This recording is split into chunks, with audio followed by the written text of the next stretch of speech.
Disclaimer. The information and education material contained herein is meant to promote the general understanding and dialogue of GANs processing.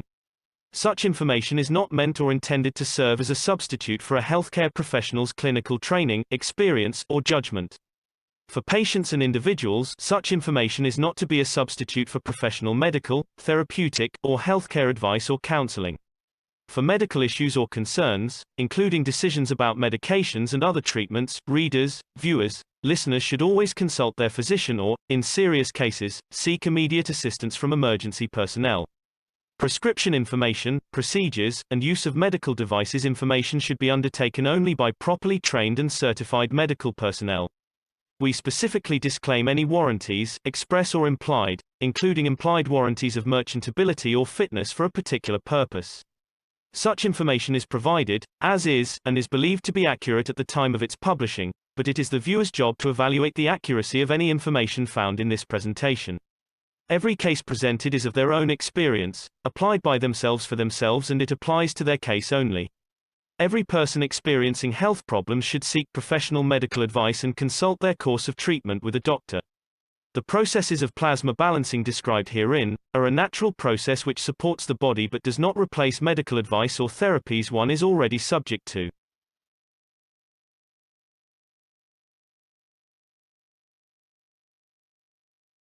And now we'd like to welcome Alex SKORIK, who's going to be making a presentation today and sharing the knowledge of the universe. I actually read a positive article on Iran, and it had to do with the Olympics, Alex, if I could just share it for a moment. And the article was talking about their volleyball team. And their volleyball team apparently won the gold, and now they're in the semifinals to win the gold again, which I thought was very interesting. But the most interesting point was that it said they had a member of their volleyball team who was 8 feet 1 inches tall, the second tallest man in the world.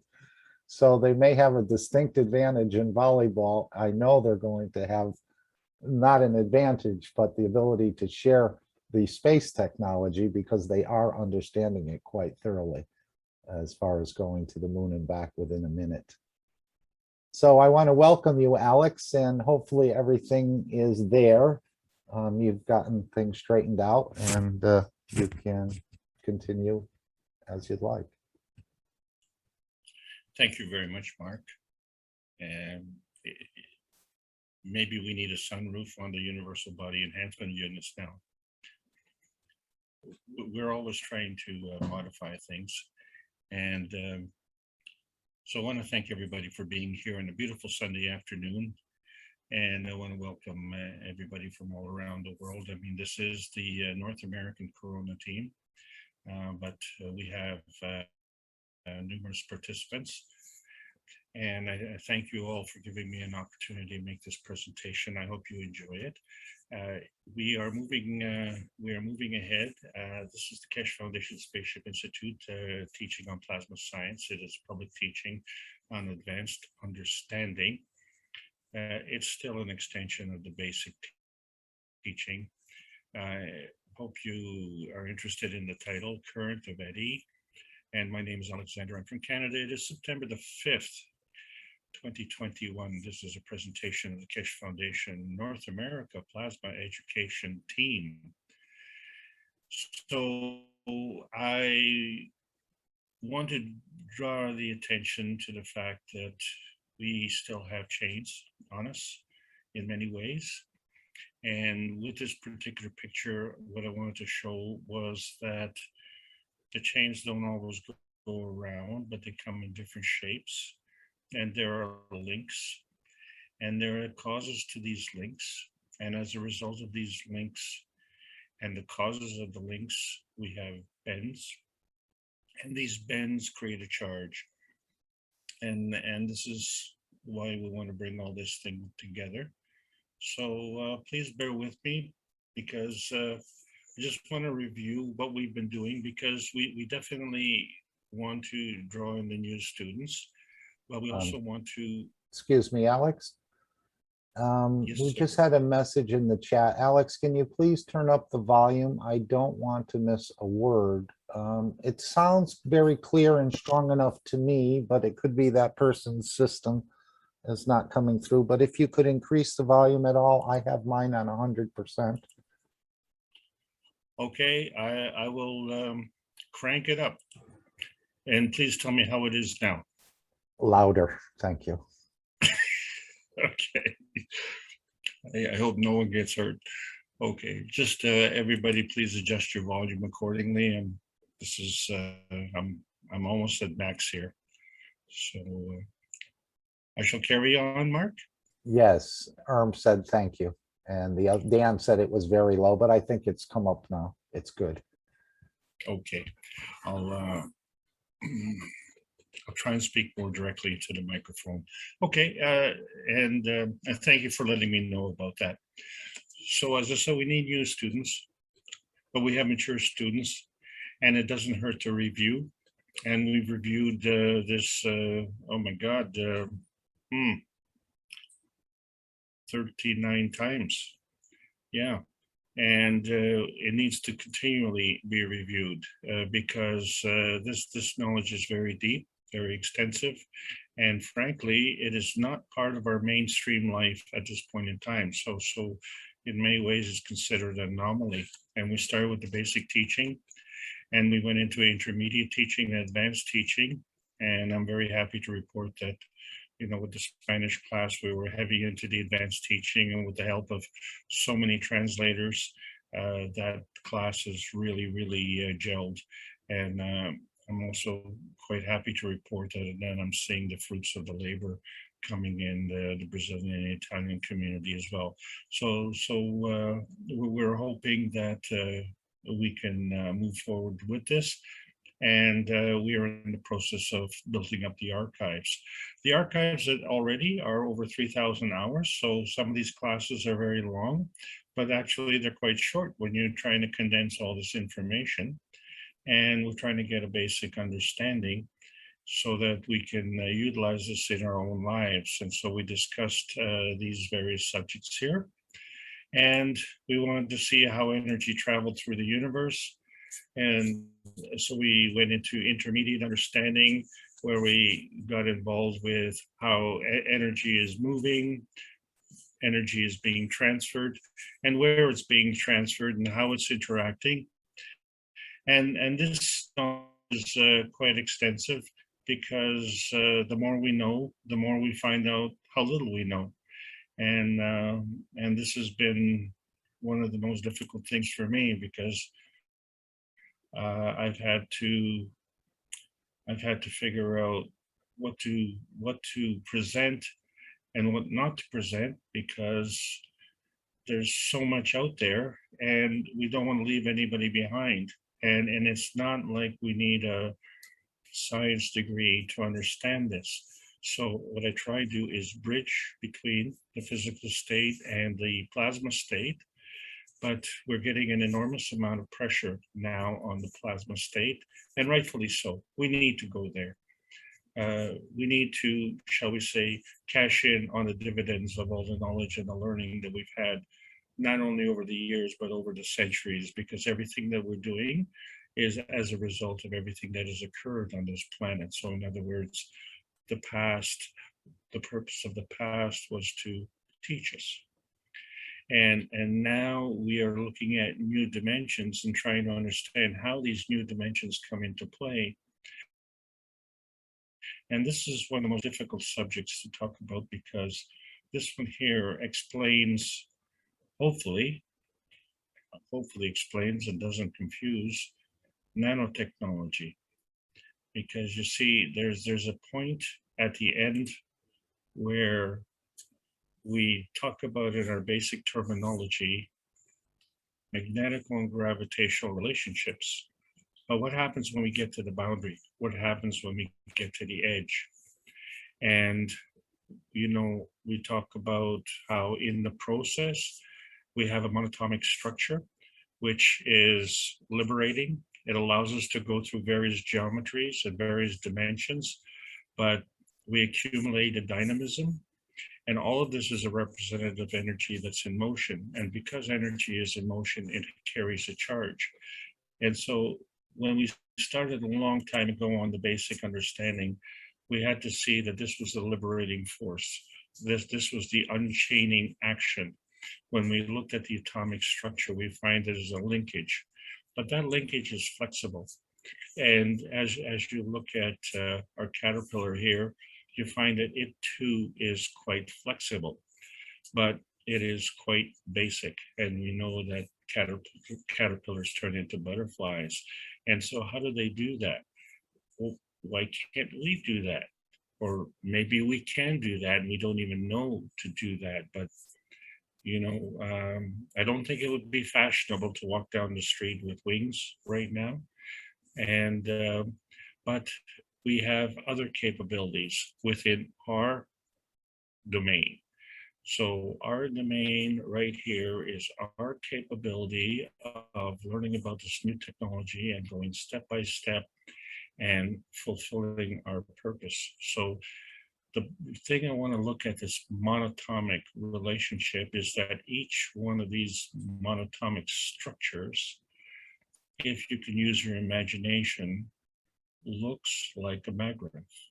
Each single monatomic structure is a maggraph, and each monatomic structure is linked together without this physical chain, so it has flexibility. So this is the basic of the discussion. So when we look at the book number 1, we see the maggrav on the front cover, which is a combination of the matter, dark matter, and antimatter. And we find that this is a rotating field, and as such, it creates a structure. So it is from this structure that we can give. However, in order to create the structure, it has to come together first. And then to come together, then we have to decide something. And think about this for a moment. If you go to the airport, and you wonder where you're going to go at the airport. Are you going to go to the departure level or the arrival level? So each airport has this.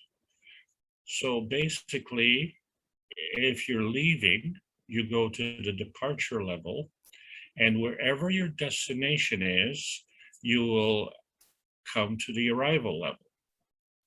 But the destination has a departure level. And so you could go to the departure level, but you know, that kind of is not very well organized. And so this is the relationship that we have between the magnetical gravitational relationship. We could say that the gravitational is the arrival level, and the magnetical is the departure level. So there's a here, there's a there, and there's an in between. And we seem to discount this in-betweenness because that is the connection. And that's one of the things we're going to focus on today, because somehow, somewhere, there is this relationship with the in-betweenness. But if you look at this picture very carefully, when you look at the rotating field of the maggraph, you find that it is perpendicular to the rotating field of the connector. So we've been talking about perpendicularity. And then we've also been talking about the divergence and the splitting. But I want you to look at book number 3 closely here, The Origin of the Universe, where one breaks into two. And in the way it's described, it isn't just splitting up, but there's a curvature. And this is one of the things that makes the universe quite beautiful. There are a lot of curves, and curves are beautiful. But curves come at a certain point and a certain interaction point. And what this is the interaction point of the infinity loop. So when we look at book number 1, we see the maggrav on the front cover. That's your singularity, but that's just your basic plasma state. In order to interact with other fields, you have to have a dynamic state. And that dynamic state goes beyond the boundary of the plasmatic state. So in other words, you have a structure, and then you have a beyond the structure. And then you have an interaction with another structure. And everything that we're seeing on this picture here is actually non-visible and non-tangible, but the rules are the same with respect to visibility and tangibility. It's just that there are delays and consequences, and we operate on a lower level, lower energy level. And so this is the dilemma that we have, is understanding how these force field interactions are happening and what is the source. So really, the source is, or are, the PM ticks, which are energy, which is energy that is traveling throughout the universe, energy in motion and energy in all directions and all flavors and all strength. It creates the diversity not only on this planet, which is one small component of the rest of the universe, but it's the entire universe. So in these PM ticks, there are, shall we say, fragments of the original, a chip off the old block, so to speak, and they come together and they have a force field interaction. And when that becomes balanced, that is a maggrav. So that is the beginning of the creation. But from that point of creation, are you the destination, or are you the departure lounge? Are you the creator, or are you the one who was created? So it comes down to your point of view. And this is where one of the confusions comes in. So I want to review this part first, because after 21 months, we are still in this pandemic. And for some reason, we're not getting it done. And I always ask why. And that's not a question, that's really the answer. So when we look at the magnetical interaction, it's a combination of attraction and repulsion, both of which. So it has to come from a construct. And that construct is this combination of attraction and repulsion that creates a maggrav. And depending on which direction is going, then it's either attraction, repulsion, or repulsion, attraction. But either way, it constructs a maggrav, and then there's an extra, there's a residue. And if this residue is strong, then there's a great impact. And if this residue is weak, then these are weak forces. But also it has to be in context. So the fundamental point is that attraction is gravitational, and so the energy is converging. Repulsion is magnetical, so the energy is diverging. But how far does it go, and when does it stop? And how far does it come in? And what happens when it goes in? When everything goes into the center, then what? So when we look at the cups of life, we find that these are miniature reactors that show how everything is working. And so we have created a condition where inside the cup, we have taken physicality, a zinc plate and a copper coil. And then we have modified this physicality into the nanostate. We have a nano-coated copper coil. And so we have created a gradient, and that gradient charge then creates a field. So first field, we'll call it a magnetical field, because that's the general construct. But then that field gets stronger, and then we create a gravitational field. And now we have a balanced position, and now things are starting to work. So when we look at the cup, we have to look past the cup. We have to look at the substructure. We have to look at the interaction of the plasmatic energy that is supporting the physicality, because that's exactly what it is doing. We think of physical things supporting physical things. Well, the reality is we have non-visible, non-tangible things supporting tangible, visible things. And we know that because we created the GANs. And where did that come from? And that GANs is zinc and copper GANs. And now we've created a new dimension and another interaction of fields. And then from there, we brought in the CO2. Now the CO2 has a special affinity to this planet and to our bodies and to all the vertical people and everything else on this planet. And as such, it has further interactions where we bring in the amino acid via star formation. And because oil and water don't mix, this is where your diversions come in. So on the one side, we diverge into oil, and the other side, we diverge into water. So we never create garbage. We always create something. And one of the other byproducts in this beautiful cup of life is the calcium carbonate, which in itself has a whole story behind it, because we have rigid bones, we have flexible cartilage, we have flexible skin, and then we have strong muscles, which can be fairly hard or can be fairly soft. It all depends on our mood, I guess. And then the second cup is structured the same way, but this cup is emulating our physicality. And all we did was we replaced the zinc plate with a copper plate. And the structure is basically the same. The reaction is the same. We get a magnetical gravitational field balance.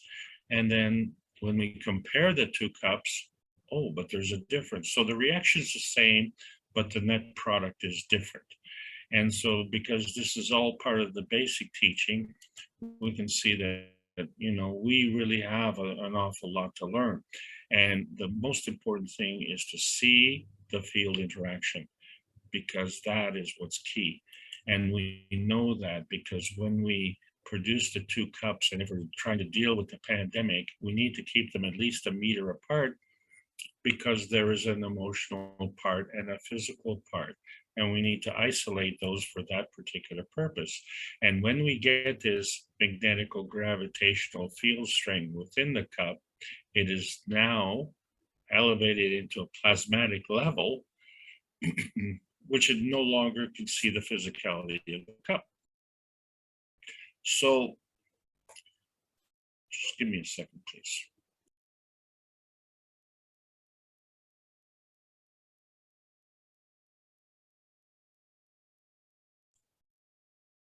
I'm getting smart and stealing some hot coffee while it's still hot. Apologize. What I want to draw your attention to is that the cup is round. You're looking at the cup from the top down. And the thing about it is that this field is round and is emanating outside of the boundary of the cup. So it's not being limited by the cup. In other words, it's unchained. And it is not just going in one dimension, it's going in several dimensions.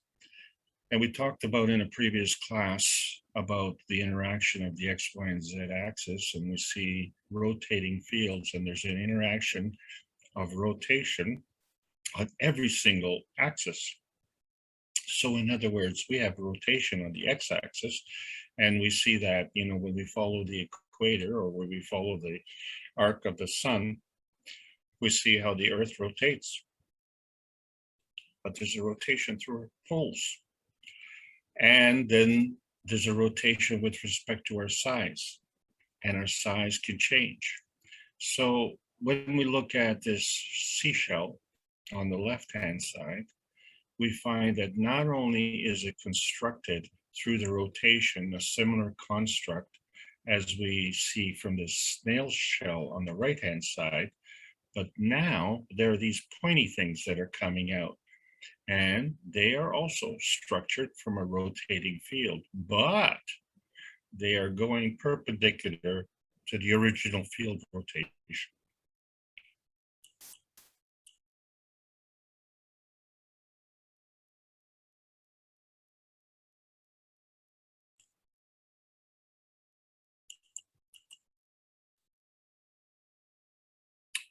So the virus is an energy pack. Plasma energy is non-visible, non-tangible. You can't grab it. So we can't deal with this on a physical basis. But what I would like to draw your attention to, if we just go back to this seashell, these pointy things that are perpendicular to the rotating field,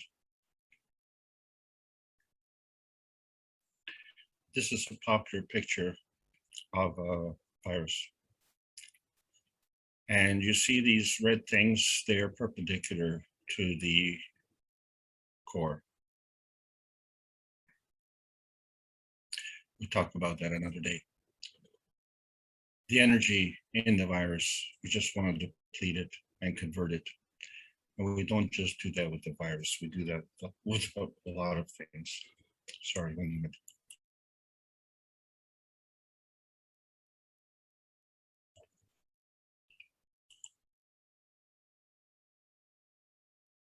No problem, Alex. This is like a family gathering, so we're all very forgiving. There's no problem.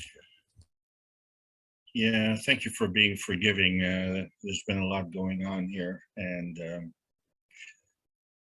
but I will continue, please. So when we put the cups together, the whole purpose of it is to see the whole picture and how it interacts. So we have an emotional and a physical characteristic, and we find that the emotional is the gravitational. Well, how can the emotional be gravitational when we, keep giving our emotions away? Well, the reason for it is because it has a higher field strength than the physicality. Oh, really? Yeah, really. And this is what we have to understand, that the physical is actually the magnetical. It's the weakest of all. And so there are people who insist on their physicality being the strongest. But, I had a gentleman once ask me, and I know where he got this from, because it's one of these arrogant things. And I asked him and invited him to a class, and he said, well, you know what? Does Muhammad come to the mountain, or does the mountain come to Muhammad? Well, I know that the emotion can move better than the physicality, but I'm not sure which one's the mountain and which one's Muhammad. And, the point of the matter is, with that kind of attitude, we can't get this combination happening, because it is the combination here that is creating this field. See, and this is one of the reasons that knowledge seekers are able to move ahead, is because they're dedicating the time. And this is why we have so much respect for how much time you place here, because this is exactly what is happening. You're not only developing the magnetical field, but there's gravitational field. Now we have a construct that we can begin to understand and try and figure out, can we incorporate this in our life? Well, there's a difference between us and, shall we say, us as sentient beings and the inanimate objects that we have there. And we can represent this as field strength and not exclusive. What I'm talking about is the soul. We don't have the exclusive dominion over the soul. So in other words, the vertical people have the soul. The horizontal people have the soul. But we have a dual capability. We are vertical in the daytime, generally, and we're horizontal and when we sleep, generally. And, the point of the matter is that we have extra skills. But so this is just a byproduct of the progress that we've been able to achieve. And my concern on this particular session today is this perpendicularity, you see, because we have taken our physicality and looked at it with respect to the environment and the earth. And there are more subjects to be discussed about, but frankly, we see everything in our life with respect to our physicality. And we don't understand that there's a connection. This is what we're missing today. And that's hopefully by the end of this class, we will have touched on it. You see, because the inertia cup also involves the nanotechnology. And in this case, all three components are nano-coated. But what I'm talking about is that the magnetical field and the gravitational field are constructed the same way. And frankly, the cup of the earth is done the same way. We have nano-coated products in there, and we have a magnetical field and a gravitational field. So the maggrav condition is done the same way. And so this is one of the things that we need to understand. The way our life is on this planet, the way our life is within our body, and the way life is within the universe is done the same way. So we have a special capability where we can go through all these various dimensions and we can stay within a range. And so, for instance, our range on this planet is our physicality. So where we have our soul, our emotion, and our physicality interacting with the earth, and the connection is the inertia forces. And so these are the 5 cups of life as they work together. But when they work together, then they create a magnetical gravitational construct. And so now we have the same basis of what's happening with principal matter and how it is constructed. So this energy that is going through the universe needs to come together into a force field. And at that point, you have a plasma conversion, and that is the combination of the principal matter, the transition matter, and the convergent matter. And this is all non-tangible, non-visible, and it's all imbalanced. And then that field has a field interaction with whatever environment that we're operating in. And that's where the field interaction of inertia comes into play. So these rules on this creation of this principal matter is the same, whether it is in Earth or anywhere else. It just so happens that this Earth is a beautiful place. So we have to look at it from our point of view, where we are plasma beings and we have come to this Earth and we interact with this Earth, and we have different energy levels, which at the highest energy level is our dynamic plasma state, and our lowest energy level is our small m matter state. And because it's weaker, we can see that there is a convergence towards the Earth, and it is from what the Earth is receiving. And so when we look at it from the Earth's point of view, we can see that we take the lowest energy and work our way up. But when we look at it from our point of view, we have to look from the top energy down. And we can stay within that range, and we can move the way we go, however we want to go. But we have a limitation, and that has to do with the 3 dimensions, the Holy Trinity. And the reason for that is because we're none of those dimensions. We have, in order to see those 3 dimensions, we can't be part of those 3 dimensions. We are on a higher dimension.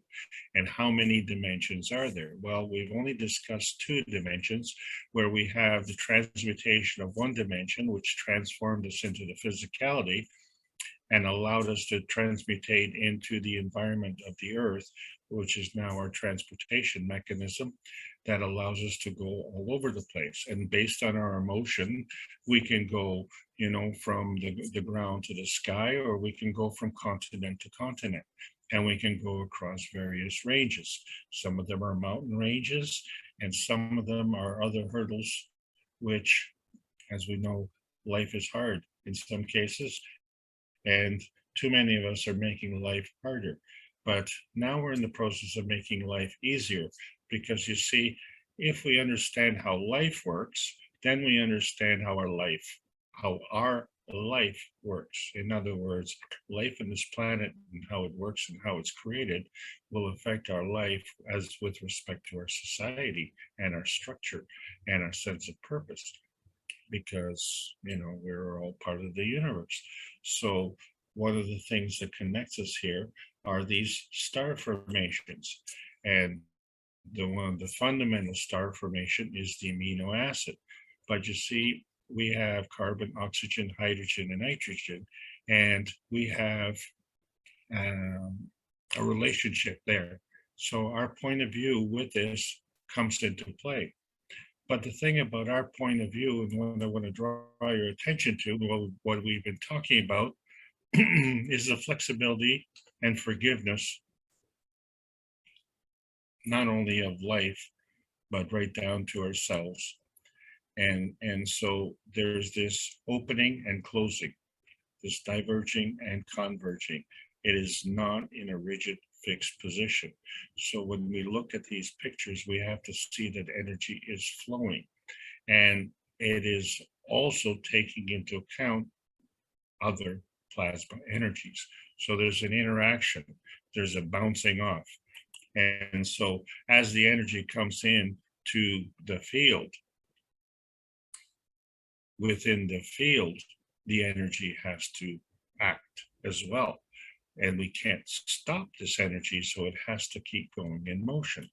And that's the point.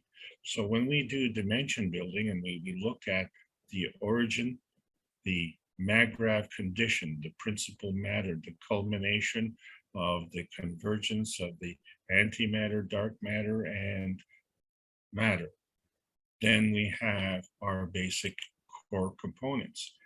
And when we look at the structure of the electron, and we see that it is constituted of matter, dark matter, and antimatter, and it is magnetical with relationship to the neutron. And so the neutron is constructed at the core of matter, dark matter, and antimatter, but it is gravitational. So there's a relationship there. So in order for us to have this maggrav construct, it has to come to the core. And then in order to be moving around, that core needs to be shared. And so this is where you add a second point and you connect. And what's wrong with this particular picture, of course, is that these 2 points are the same.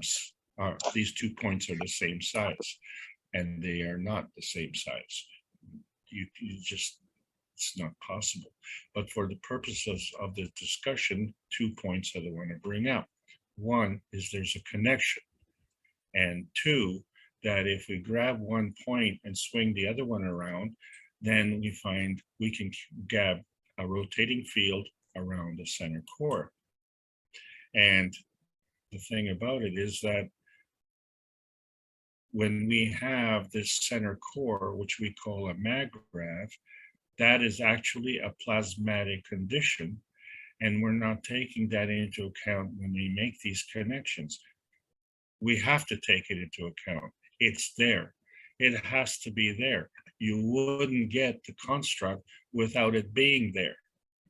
Okay, so because it's not there, we say we don't have to take care of it. We do have to take care of it because the substructure is the supporting structure for the physical context. In other words, when you're looking at the galaxy and you see a picture of the galaxy, which is pretty amazing because we don't have really good pictures of the moon, which is, really close by, but no comment there. The thing is, when you're looking at the galaxy, there is a rotating field. Well, what caused that? Why is it rotating? And what's the substructure? And where's the energy coming from? So then we go back. We say, oh, wait a second. PM techs are traveling through the universe, and when they have a similarity and a nearness and a proximity, they come and do a little dance. And that dance is a little rotating field. And we begin to have an X and Y axis, and that thing grows and grows into a maggrav. So we have the same thing happening on Earth, where we have this energy pack that is a construct.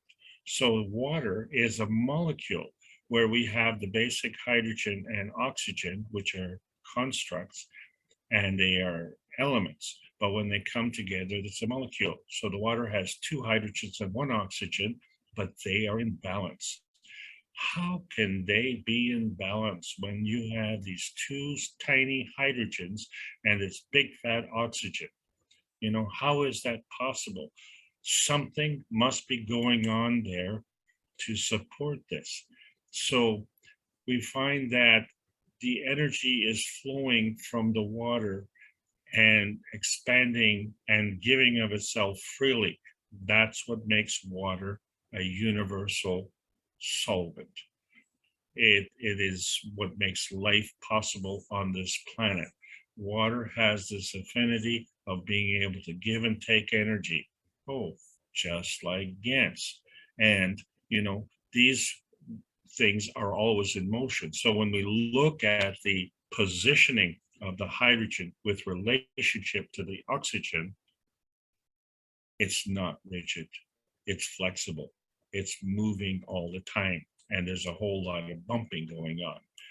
But this is not two-dimensional. When we look at a three-dimensional field and we say, okay, well, we have a huge field in the middle, this is more representative. You have this huge oxygen element and you have these two tiny hydrogen elements. And because they're of the same charge, they are repelling, but they repel a certain distance. So let's see something a little bit different. Maybe this would help show it a little bit better. So we have this big fat oxygen molecule and these two tiny hydrogen molecules. And so this is the water molecule. I'm sorry, hydrogen elements, oxygen elements combination forms the water molecule. And so this distance is not fixed. This picture is fixed, but the energy that is supporting this is not fixed. It's moving all the time. And so when you take multiple water droplets coming together, and let's forget the oxygen part, let's look at the hydrogen part. These hydrogens are interacting. And so at some point in time, they come closer together. Well, that creates a back pressure, okay? Because they have come within the repulsion range. And the only reason you've been able to come into that repulsion range is because the energy has moved in that direction. So there has to be a cushioning. And then from that coming together, there is an equal coming apart from the other hydrogens. So you see that the distance between the hydrogens is not the same, but it also is not the same all the time. So when they bounce apart, then two other hydrogens bounce together. Okay, so what I'm trying to say here is if you can see this motion, and if you can see how these waves are created, and the reason the waves are created is because the energy has to go somewhere. Okay, so the rotating field around the maggrav is occupied. And so the area that's in between two hydrogens clashing together now has created another pressure. Where is that pressure going? It can't go on the rotating field. It has to go on another plane, on another axis, on another dimension. So when we look at how our brain is constructed, or how our heart is constructed, we find that there's an interaction. There are two fields that are coming together. And there is an energy that is a substructure. And we put this energy on top of our body, and then our body is formed. And whatever form it has is based on this energy substructure. So we find that we are in 3 dimensions. So that means there's a pushing in and then there's a pulling out. But you know that you can move. You know that you can clench your fist. You know that you can bend your elbow, and you know that you can bend your knee. Okay, so you're flexible. But there's another flexibility, and that has to do with that you can share ideas without expending your energy. In other words, one of the ways of creation is to give energy. And one of the ways to create physicality is to go to a lower energy state. But we can exchange energy without changing our energy state. So in other words, I can conduct this presentation and still remain within my environment. But I'm exchanging ideas with you, and that is energy. And then you can accept that energy, or you can reject that energy, and that is your choice. So and this is where free will comes in. But the energy exchange can be done. And so that's not only with our brain, but it's also with our heart. So we have other energies that we can emit, which are non-tangible, like a wish or courage, or the most important one of all is love.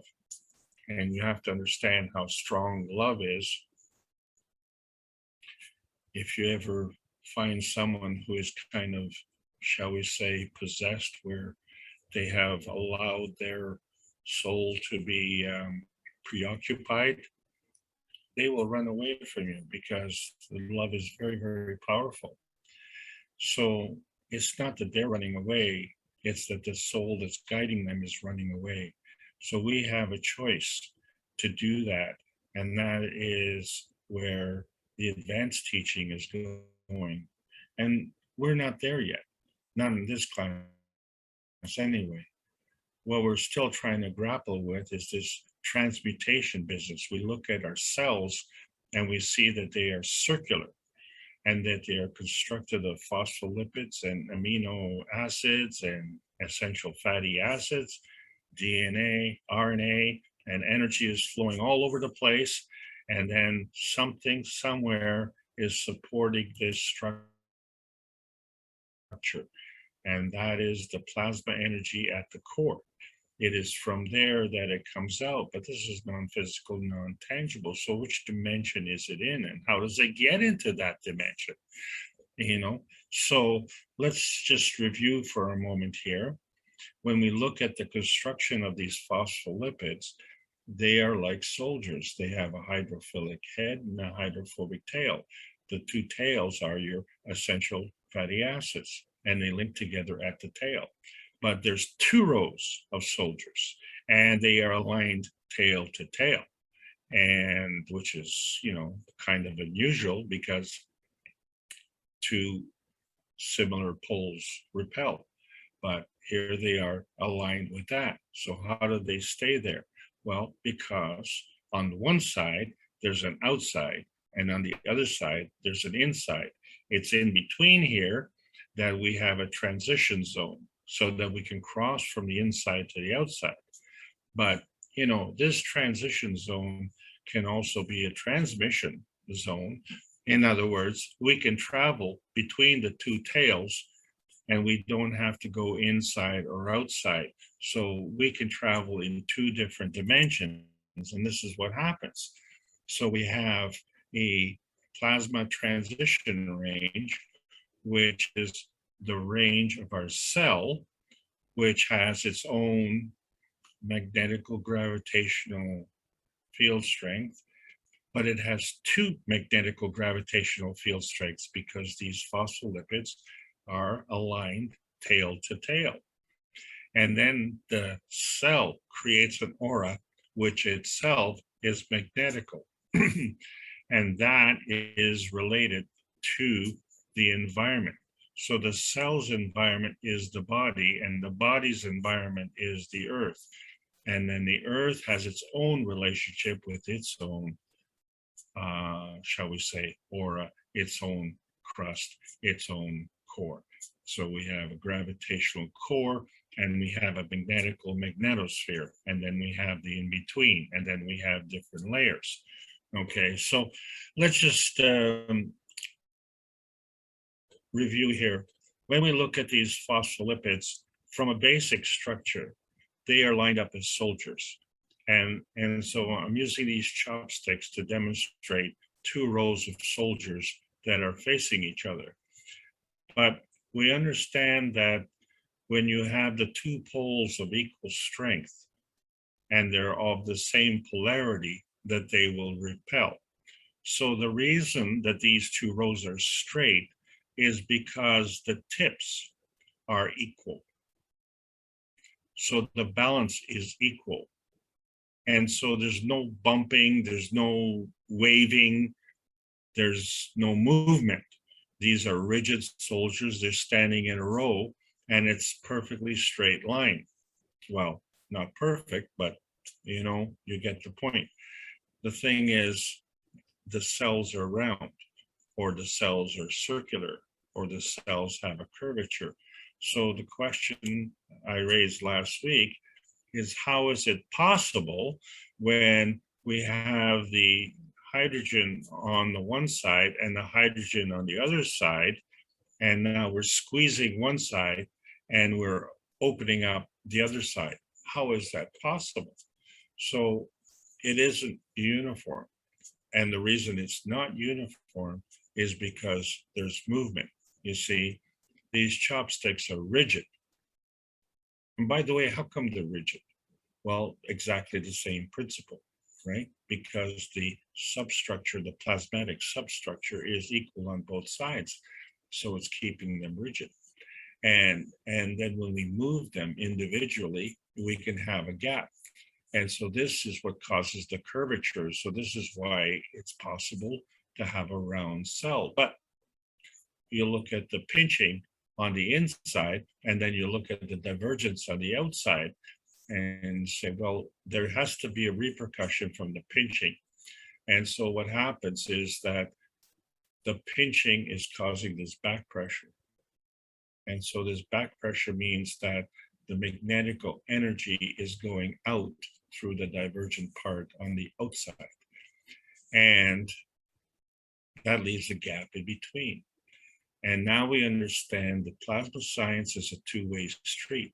So the magnetical gravitational relationship has to have a gravitational magnetical relationship, right?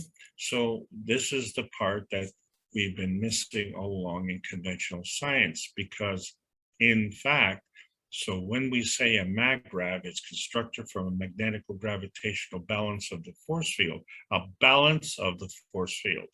Okay, so you cannot have a balance when the magnetical is weaker than the gravitational. That's not a balance. Where does the balance come from? So it comes from this two-way street. It's when you have the balance, then the giving and the taking is the residue. So from the, we could conveniently then say the old science was studying the residue, and we're studying the residue and the maggrav condition in combination. So you have to look at the totality. So when we look at the cell structure, and thank God it's got this organized, okay, because when we have this convergence on the one side, it allows for the curvature, right? But it also allows for a pathway. And so with the blue arrows, the pathway comes in, and with the red arrows, the pathway goes out. Is that the only path? Well, in this particular picture, yes. But what we're saying is that there's a bumping back and forth. So one path can come in and the other path can go out, and then they can change. They can change profiles. And so what happens is that you have an opening and a closing. And the way you have this opening and closing is introducing what I brought in for the last week is this flexibility. You have to have the springiness to be able to have a convergent point and a divergent point, and then have this resistive point, and then come back to it. Okay, and it all goes back to a long time ago. We talked about the surface to volume ratios and how we can transcend the various dimensions. So when we look at a straight line, that is only two dimensions, and the endpoints are negative and the center point is positive.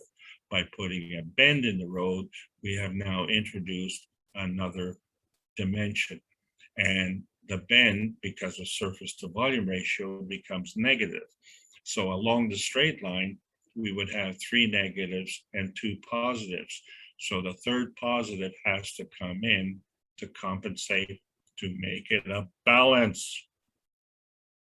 And it comes in at another dimension. But this is something that you can do with a stick or a piece of metal. Maybe you can bend it. But what about the essential fatty acids? How do they bend? So one of the ways they bend is by altering the magnetical gravitational relationship between the hydrogens. So how do you do that? By removing hydrogens. So by removing hydrogens on the inside, you have now changed the balance. It's no longer balanced. So the divergence between the two hydrogens on the outside now is stronger because there's not the resistance on the inside. This is what causes the bending. And what happens to those two hydrogens on the inside? I wonder if they combine with an oxygen, two hydrogens and one oxygen. It's pretty interesting. Okay, so now we understand why one side of this thing is water soluble and the other side is oil soluble. Okay, so it's this bending that comes in and this action that comes in perpendicular to the line that we're looking at. Okay, so we're looking at it from the water soluble side pathway to the oil soluble side. That's one dimension. But at the bends, we have a second dimension.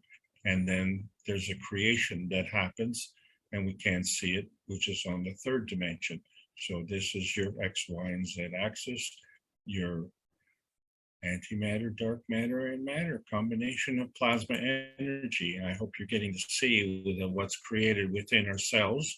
We have to understand that why would our cells be created anywhere different from the rest of the universe? You know, that doesn't make any sense.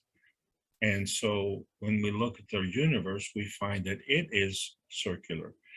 And we discussed how it is not perfectly round and it has an endpoint, and the energy comes to that endpoint and then it comes back because it follows the rotating field. But if the energy coming in is negative and the energy going out is negative, at that point, at that endpoint, the nearness and proximity increases. So there would have to be a resistance. And that resistance then would create a much fatter field. Well, that doesn't happen. It's very normal. So somehow, some way, we're able to turn the corner without having this, shall we say, pizza crust around the universe. So we see that these energies come together and they create a rotating field. And so we decided, well, this is an excellent way is to look at a safety pin. And we see that if we didn't put this rotating field at the end of the safety pin, then the functionality of the safety pin would not be very good. So it's by putting in the extra rotations, which increases the springiness of the safety pin, making it a safety pin. So it allows us to literally close it and open it, open and close, bump back and forth. And so there's an energy that is flowing, that is interacting. And so when we look at the infinity loop, we see that it has a magnetical gravitational field. And then when we introduced the bend in the road, then we had a perpendicular magnetical gravitational field. And then if we look at the infinity loop at the bottom here, can you imagine if that is coming up straight through the screen looking at you? Well, how would that happen? Well, let's go back to our picture here and see. It would be a lot easier to make this turn if instead of making a hairpin turn and coming back in, if it would pick up this field at the end, part of the infinity loop, and go around the other way and then come back. Let's say, for instance, and I've had to do this when we've had a traffic nightmare in the city, I can't make a left-hand turn. So what I would do is I would go past the street that I wanted to make a left-hand turn at and go to the next block and make a right-hand turn. But then I'd go down one block and make another right-hand turn, down back to the first block, make another right-hand turn, and then cross the intersection with the street light, with the traffic light. And although it sounds like a roundabout way to go, it was much safer and I was able to accomplish it. And this is how I had to manage through when I had a lot of congestion. And so life is like that. Life is organized and life works in different ways.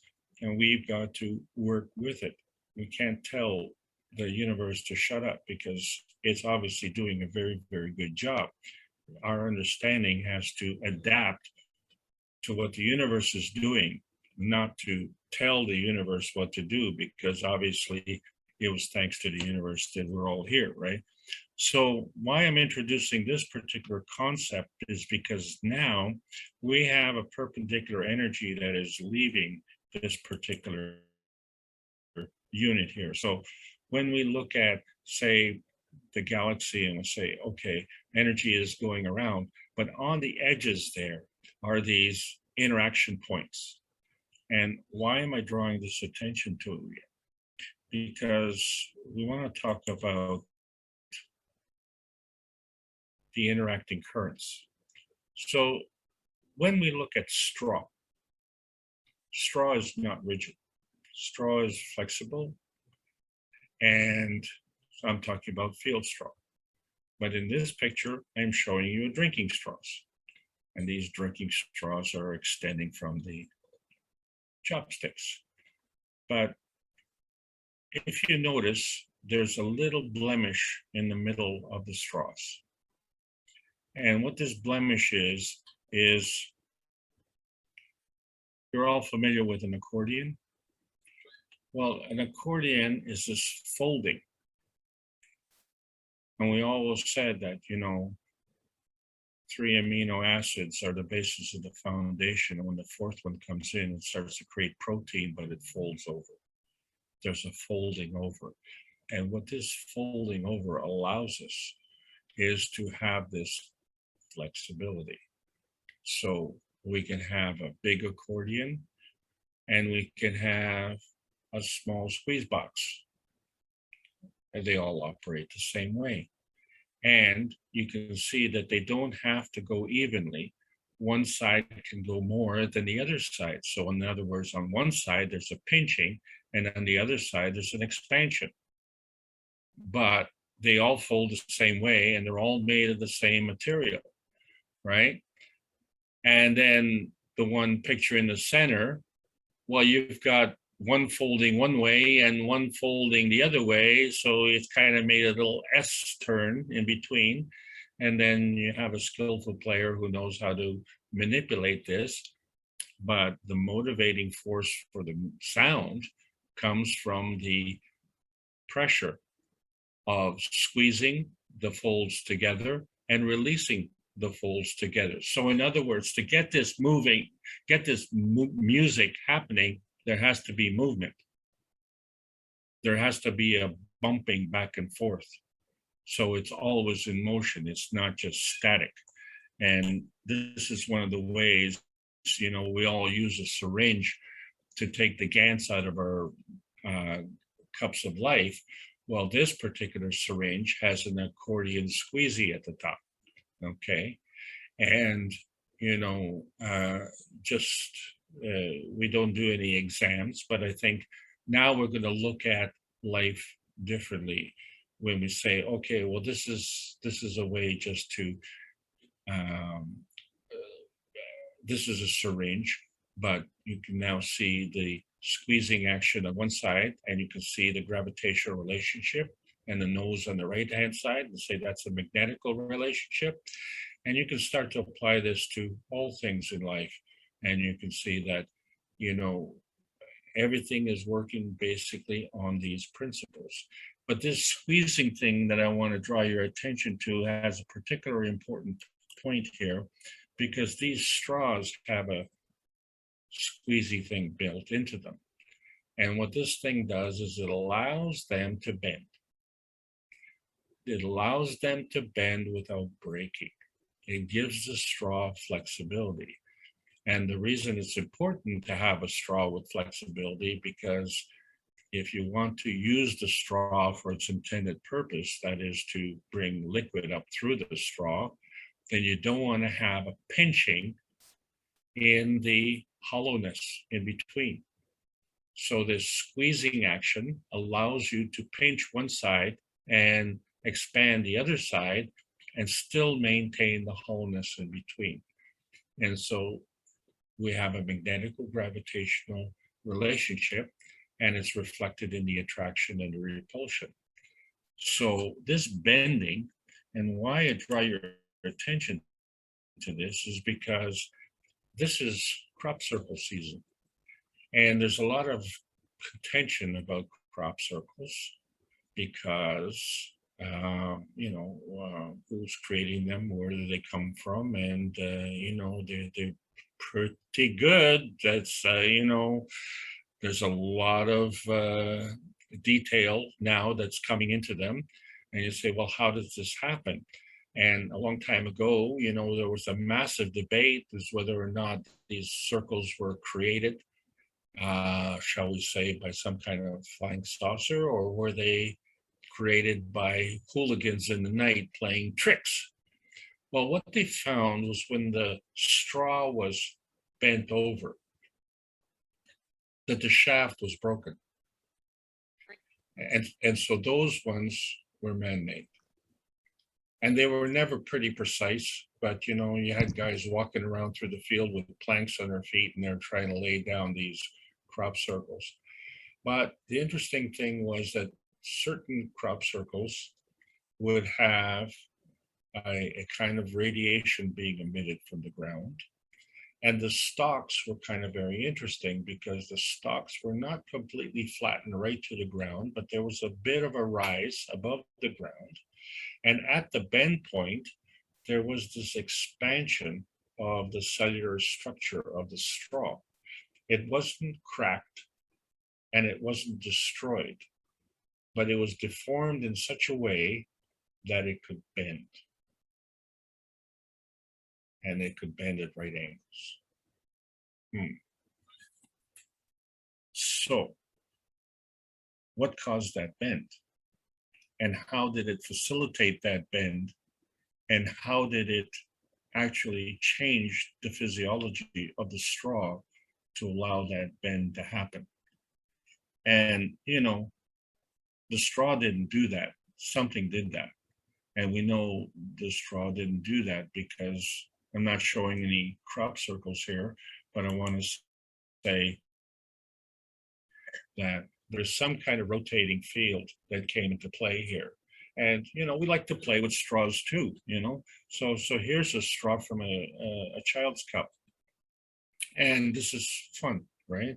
We have a straw that's straight, and the other part of the straw goes into a rotating field.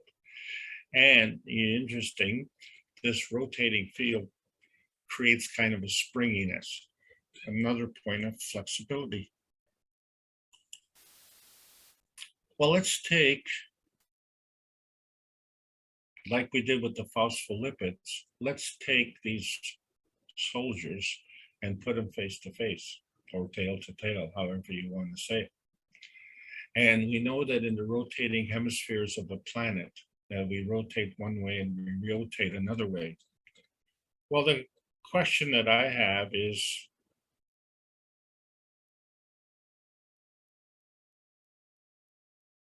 we know that they rotate at a very fast pace. And we know that, when two rotating wheels come together, there's an awful lot of friction. And when you have an awful lot of friction, then you have an awful lot of heat. And when I say an awful lot, yeah. When you look at racing cars and how they're going around at high speed, and we know how the disc brakes work. There's a pad against the rotating wheel. And if you look closely, you can see that the disc brakes are glowing. They're hot. They're still solid, but they're very, very hot. So that is an enormous amount of friction. But that friction has created a heat that is now totally visible. And, you know, we have a certain heat on this planet that is totally visible. We call that a volcano. And isn't it interesting that a volcano erupts perpendicular to the circularity of the planet? But, you know, generally speaking, we don't have, uh, most of the planet is covered with land. I'm sorry. Well, it's covered with land and it's covered with water, but it's not covered with volcanoes, although there are a lot of volcanoes that are erupting, but they're in certain points. I'm just talking about the majority of it. So that the point is that because of that, we can all live on this planet. Otherwise, it would be too hot for us to live here, right? So how is it possible that these hemispheres are rotating in opposite directions and we don't have this friction? There has to be a connection. There has to be an intermediary. This connection has to be a connection because when you have one point, which is your northern hemisphere, and you have another point, which is your southern hemisphere, there has to be a connection. But if you have this connection, and if this connection is rigid, you would not have the rotation. So this has to be flexible. But if it's just flexible, all you do is get a bending, and the bending is fine. But then the whole field is rotating. So it isn't just a bumping. There's an action that's going on. So what I'm saying to you is there has to be an intermediary field. And we know that because when we have two negative magnets and they repel, we know there's a positive charge in between. So if we have a northern hemisphere and we have a southern hemisphere, there has to be a field in between. And this field is a rotating field. And this field is rotating perpendicular to the rotation of the Earth. So when we look at the advanced starships, and let's say we want to look inside, we'll say, well, how do they operate? And you see, well, in order to maintain their circularity, they have to have a rotating field. But they have a northern hemisphere and the southern hemisphere. So that means that they have to have an interacting field. And this is, again, what I'm talking about, eddy currents. And if you to understand eddy currents in our life, we see them on magnetic trains. The trains run on these eddy currents. They're magnetic currents. We see ships as they go through the water. If you stand at the back of the ship and look at the wake, you'll see that where the boat goes, there's a path. And where the boat has displayed the water, there's a wave. In between the path and between the wave, you see circular currents. These are eddy currents. This is what I'm talking about. So these are plasmatic fields which are enabling this structure. And it has to go perpendicular. And not only, we're only talking about these particular currents today, but not only, there are other currents. The thing is that these eddy currents, when you're looking at it from the top down, you're looking at the rotating field, and it is like a ball bearing that is allowing the rotating fields of the spherical structure. And so our spherical structure on the planet, we have a northern hemisphere and a southern hemisphere, and this is imitating the structure within our cells. And within our cells, we have a DNA, RNA structure, and the DNA, RNA are perpendicular to each other. And in order to maintain that structure, they have a rotating field. And we know that because of the structure of the codons. They're on a spiral ladder. So that spiral ladder was made on a rotating field. So in other words, what I want to say is that our Earth has eddy currents which allow it to rotate and move around. And not only that, when we look at our cells, there must be a way to balance this off, and there must be eddy currents in between. And so these facilitate the rotation, and these cells grow. And as a result of these cells growing, and as a result of these perpendicular forces, we can now create a cell division. So cells multiply through division.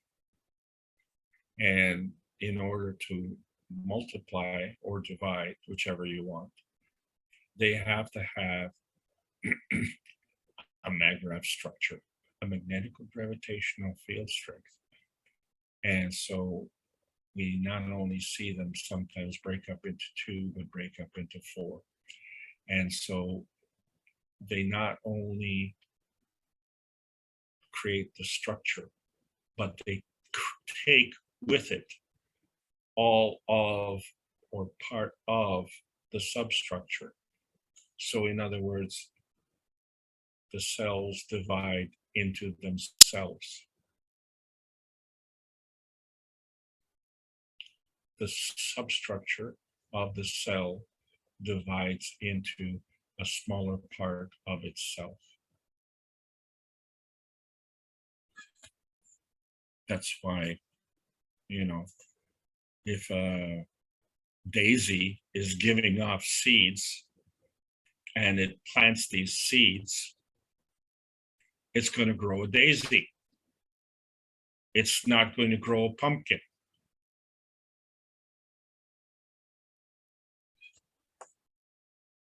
If you take this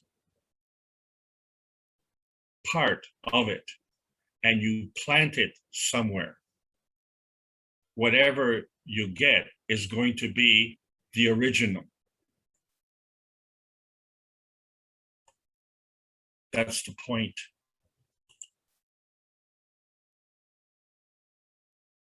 And these fields are cylindrical.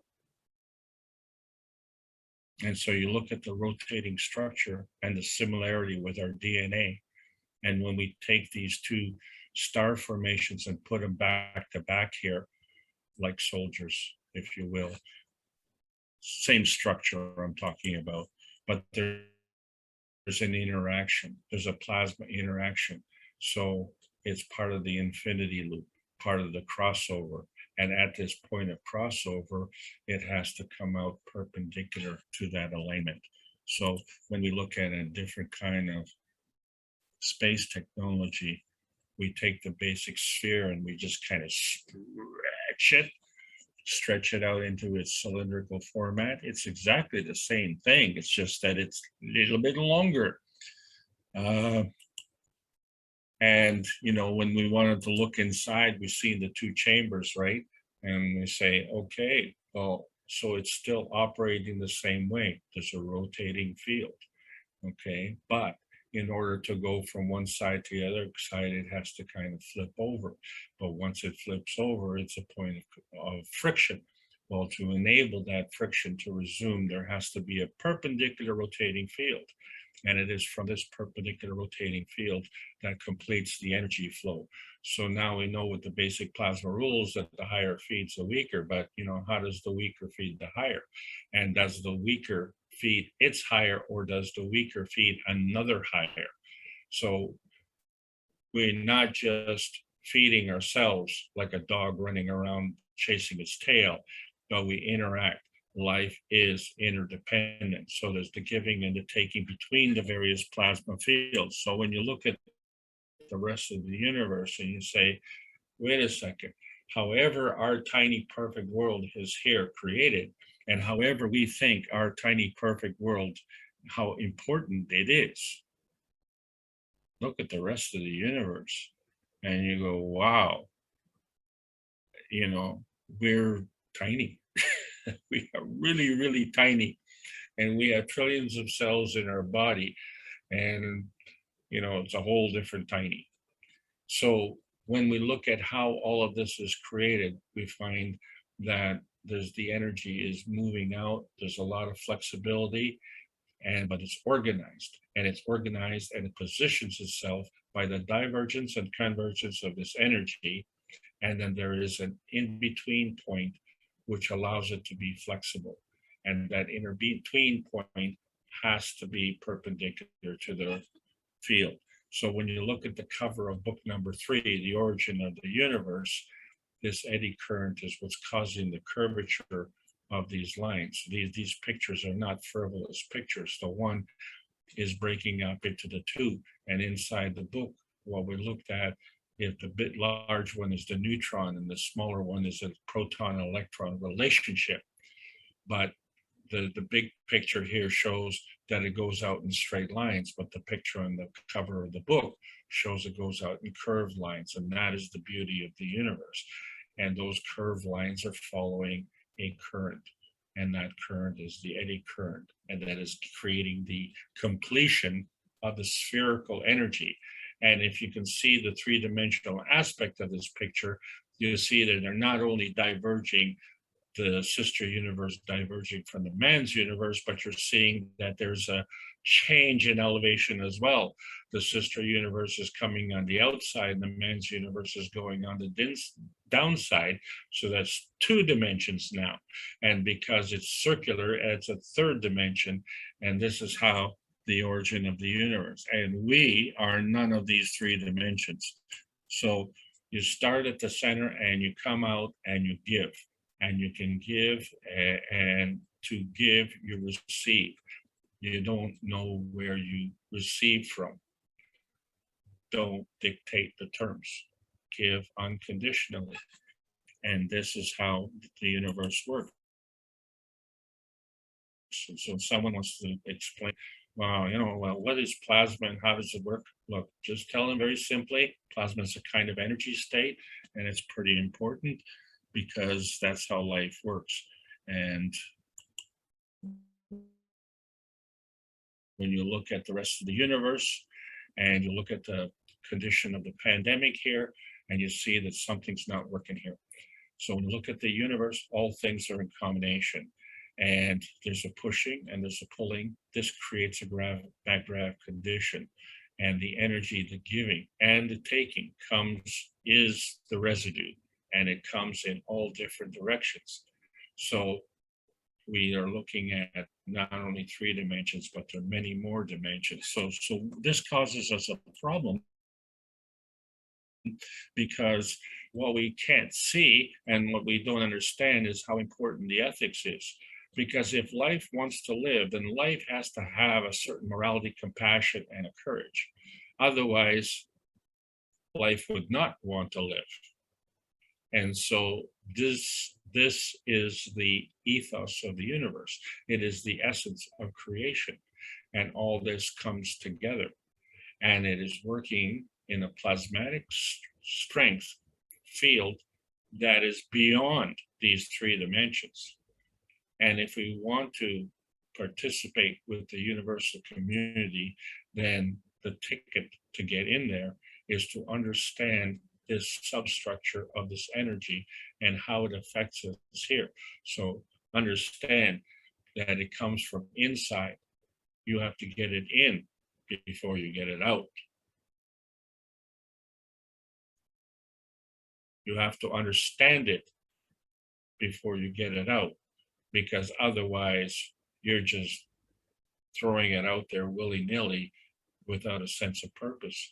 You have to understand, absorb, make it part of you, and add to it. And that's what we're all really trying to do.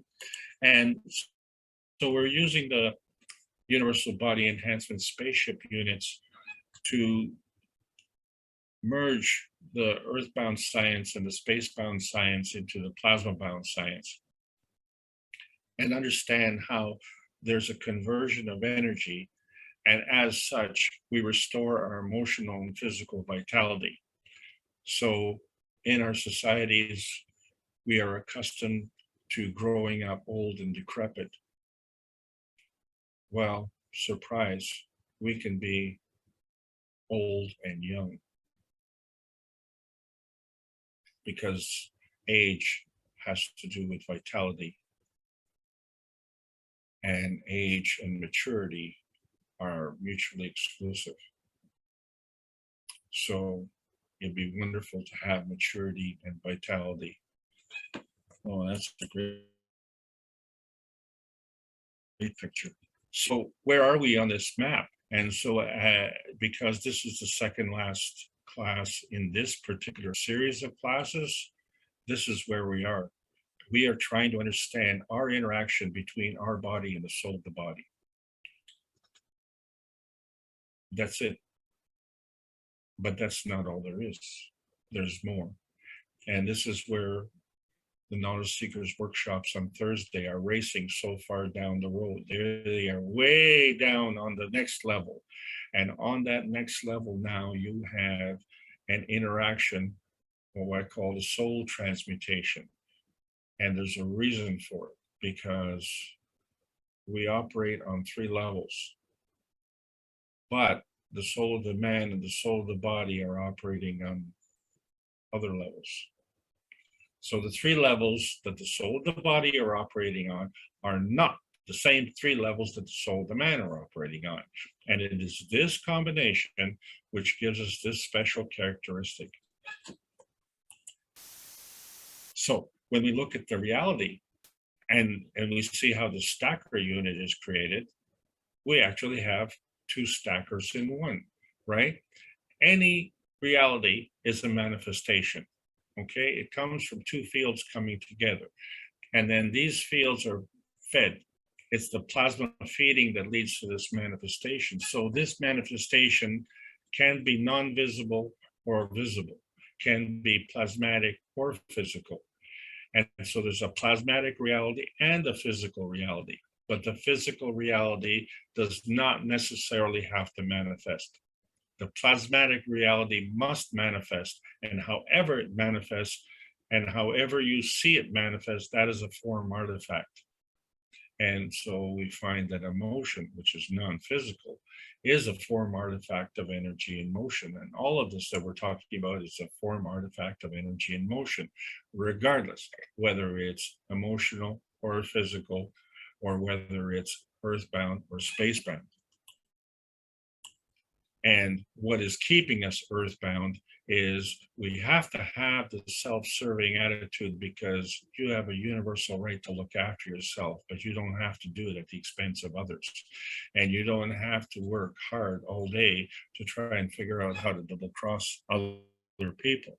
All you have to do is understand that the way nature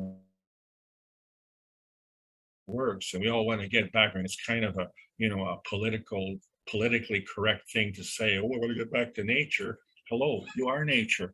There is a reality, because the sun and the earth are physical manifestations of the plasmatic substructure. And so our physical reality is the destination. Our body is the destination, but it could be the departure. So there are transfer states that connect the destination to the departure. The arrivals and the departure zone at the airports are connected dynamically.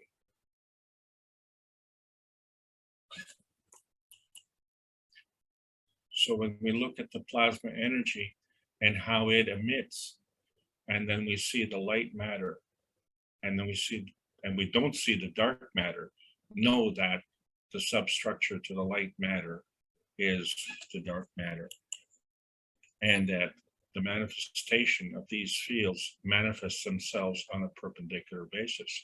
So as you see, this is the logo from the Hispanic community, all hands together, all working together, but together they create an energy. And it isn't that this energy makes them go around faster, it's that they can do more.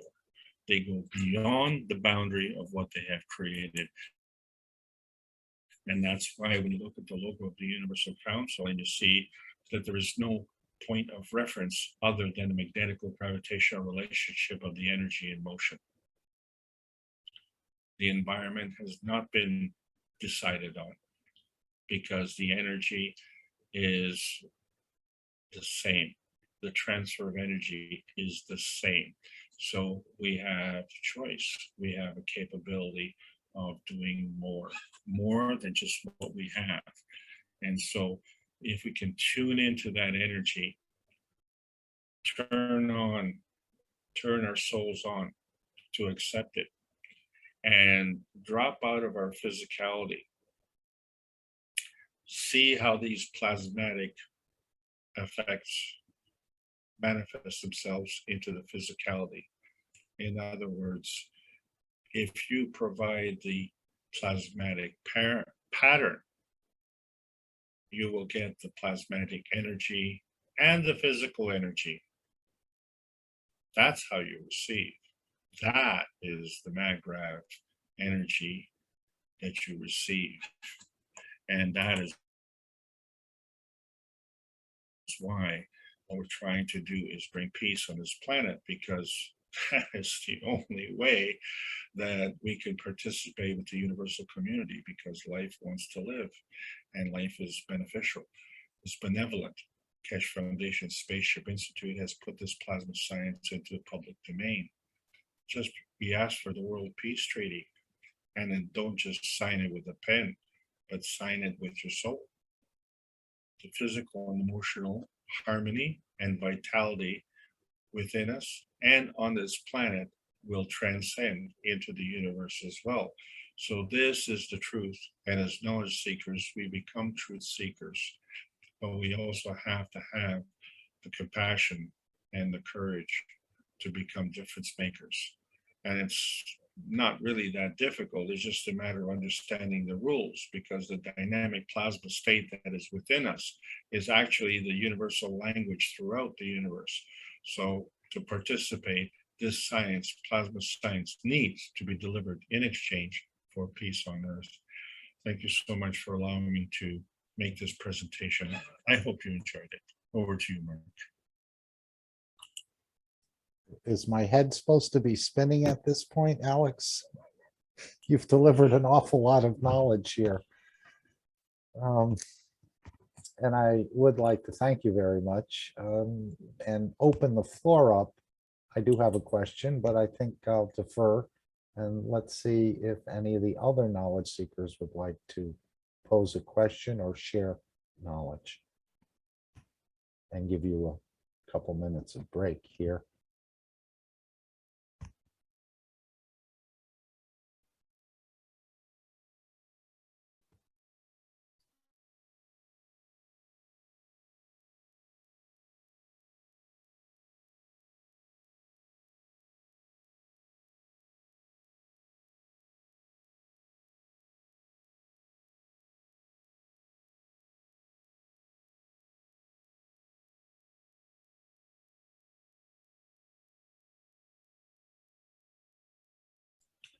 Okay, so when you talked about this in-betweenness, the space gap, Alex, you were referring to, I wasn't, is that the, or maybe I wrote space gap and you didn't say space gap. But if the planet, obviously it cannot be rotating in two different directions at the same time, correct? Yay, he got it. Didn't get it. Oh, sorry. Oh, okay. False alarm. You just thought I did. So the physical structure of the planet is rotating counterclockwise, let's say, but the fields that are coming in, let's say, through the bottom and coming out through the top, in general terms of speaking, are actually creating a Magrav balance condition for the entity itself. I may have missed it. No, that's correct. And this is why when you flush a toilet in the south or farther down, Well, is that the same? Is that what's happening? The fields are going in a different way, and that's why the matter follows it? Well, And maybe that's not a yeah. good example to Well, comment the on. thing is that water has an affinity, right? Has a special affinity, so it takes energy. So that's a unique point. That's why you see it in water. You don't necessarily see it in other things. But if you look at this butterfly, it comes from this caterpillar. And how does this caterpillar turn into this butterfly? So it had to have the wings already in it. So, okay. And even the butterfly is sitting on this flower, and look at these tubules that are coming up perpendicular to the center. And then you see the tips, how they're splitting up. Well, why do they split up? Well, because they're the same charge. So the same charges repel. So that's how they split up. Okay. But why are they splitting up? Because they're creating an attraction point. So all of this, there has to be some kind of intelligence that is behind this. And then you look at these petals, and there's the same structure as the petals that the daisy has, but these petals are yellow or orange, and the daisy petals are white. But so why is that white and why is that orange? So this is where you take into account the environment and the inertia, but the petal structure is the same. So the manifestation physically is based on the environment, but the manifestation plasmatically is based on the energy. So in other words, the energy that is driving this planet is the same energy that is driving Jupiter. But Jupiter, based on its position, has a different physicality than we do here on Earth. I'm talking about Earth now. So the plasmatic substructure rules are the same. The physical manifestation has to take something else into account, and that is the environment.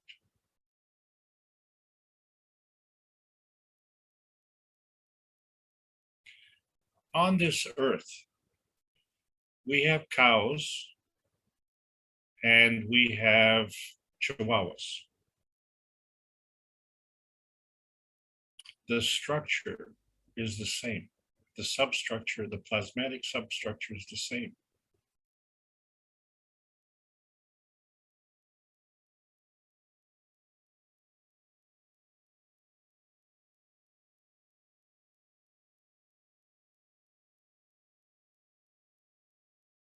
So are you changing your position where the fields interact at a 90-degree angle? I didn't think they all had to interact that way. Yeah, they have to, because how do you turn the corner?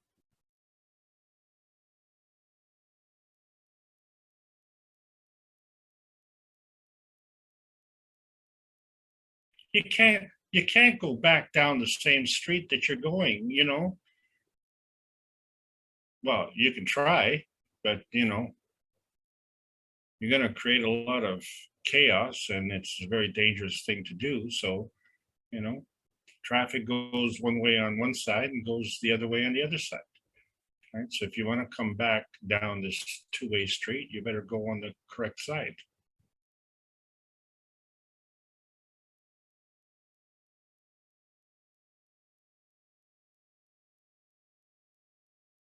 And you have to understand that in order for the car to do this, it has to have a navigator.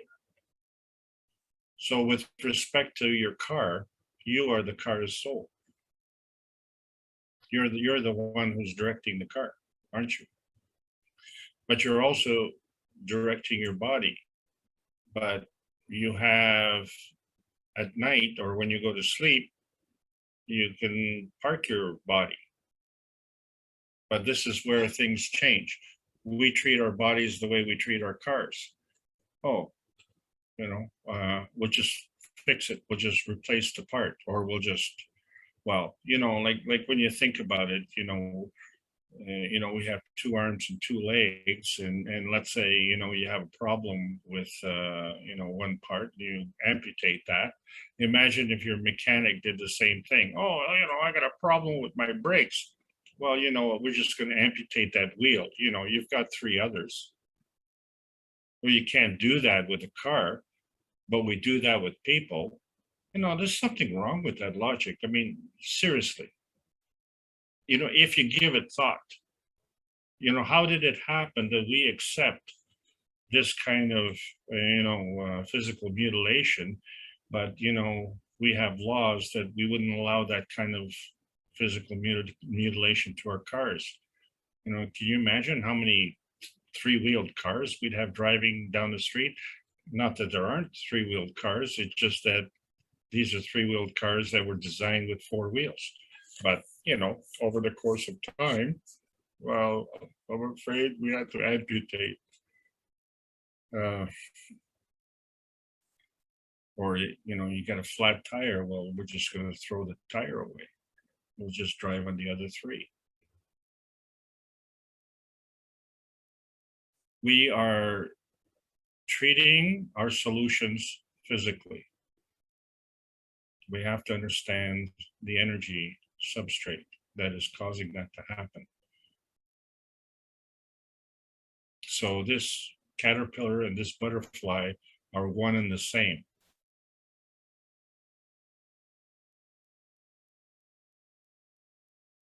How is that possible?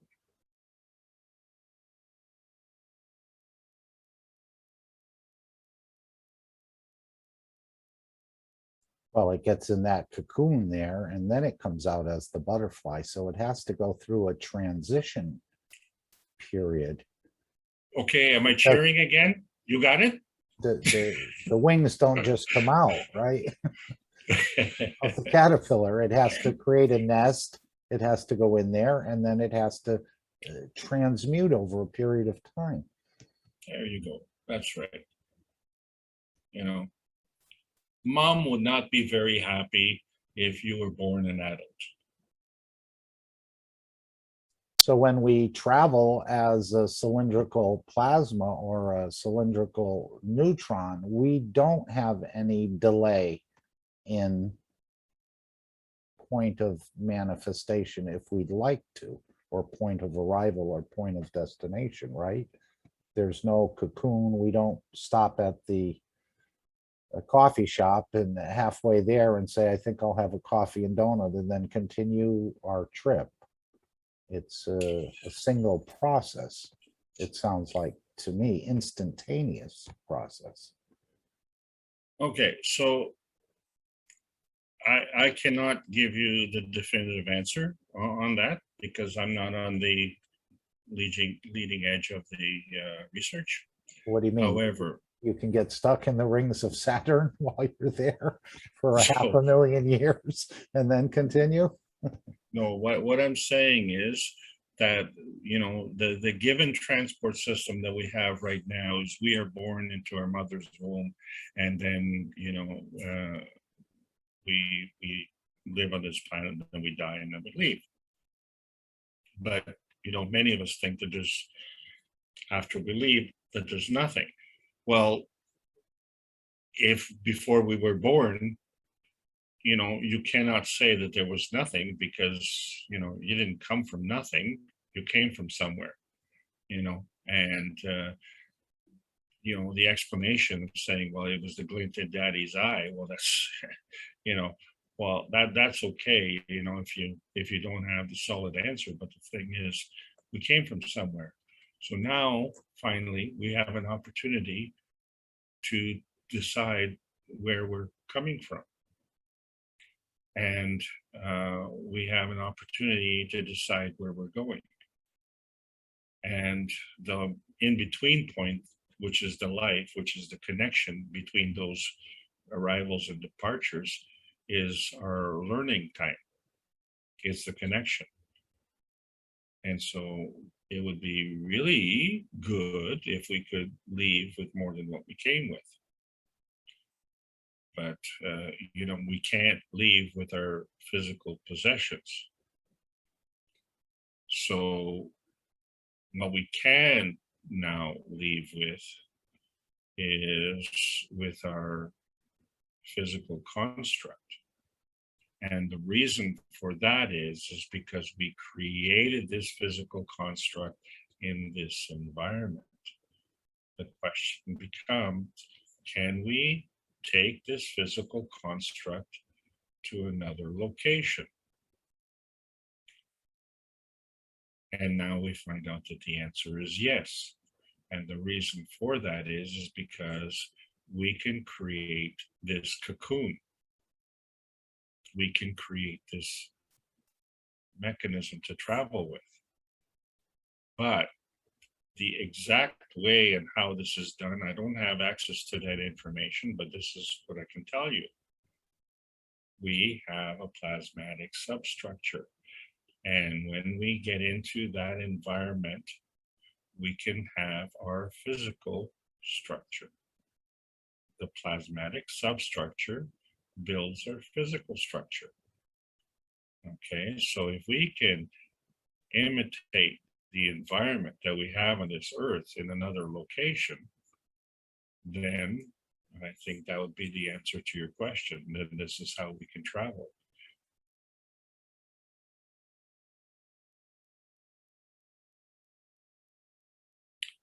Mark, did that make sense to you?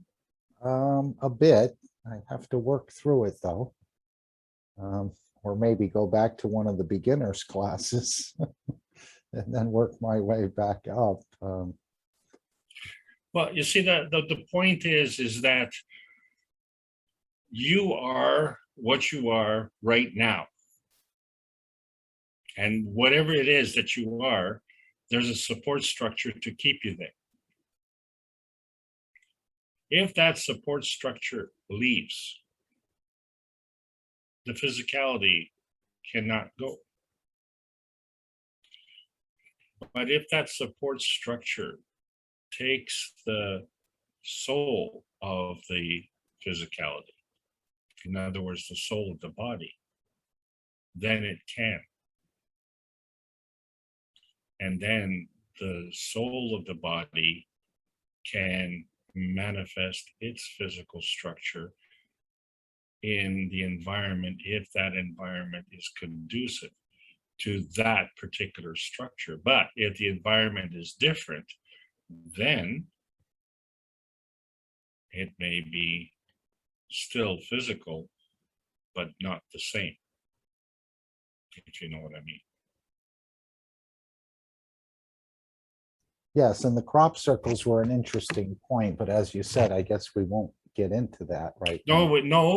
No, we will, because the question is, were those crop circles made physically or plasmatically?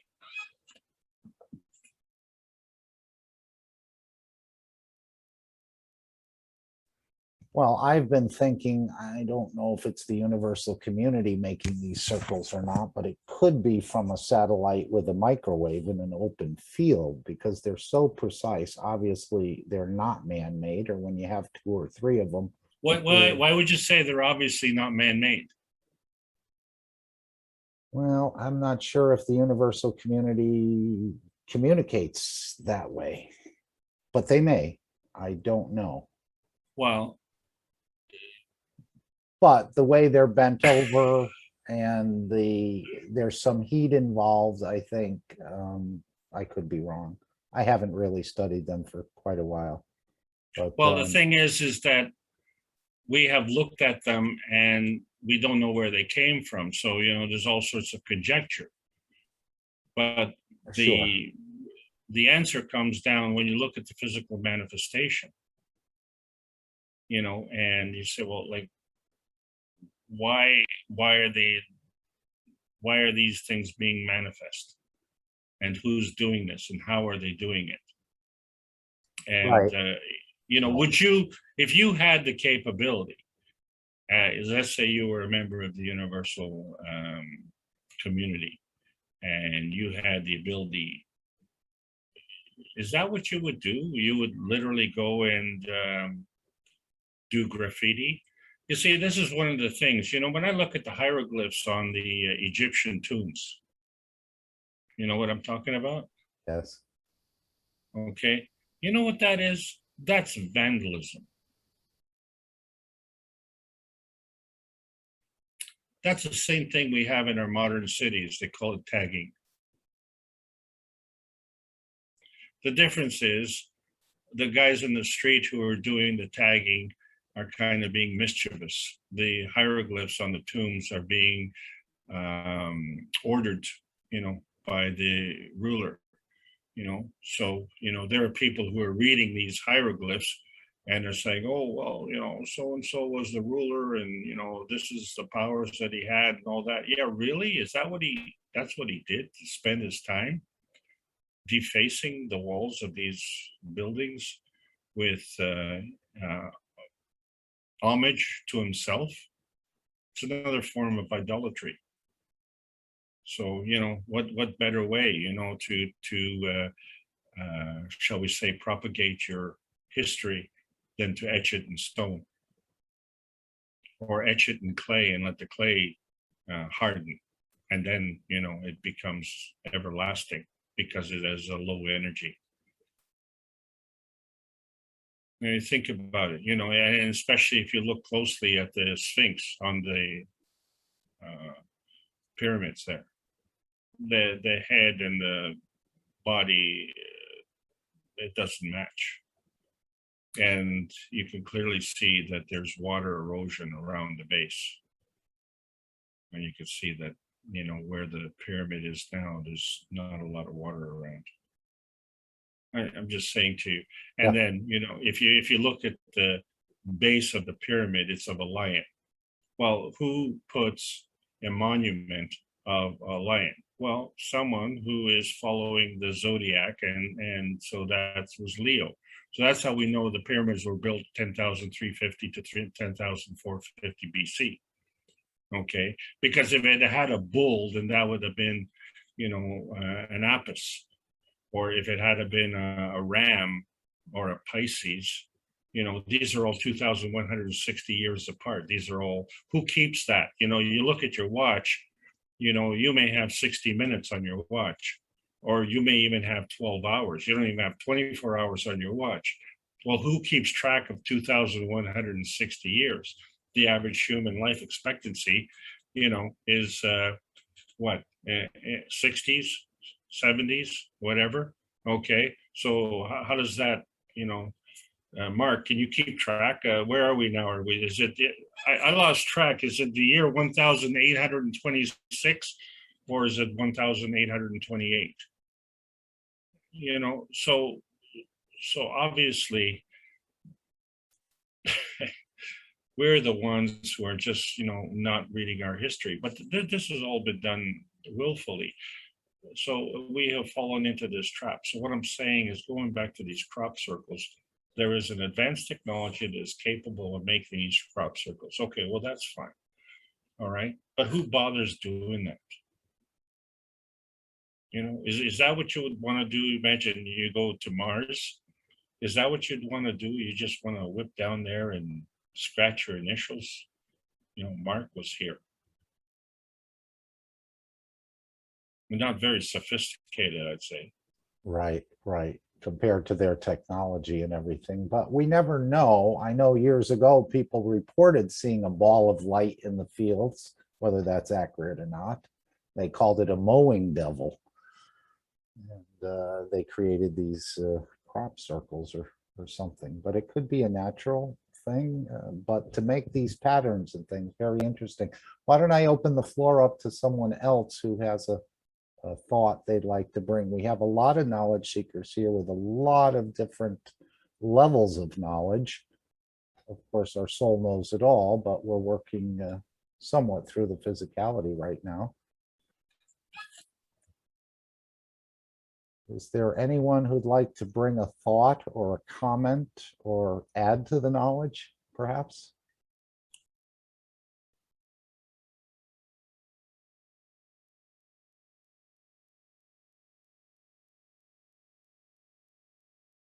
we don't need too many questions. I'd like to play about a 20-minute clip of Mr. Kesh at the end from the 395.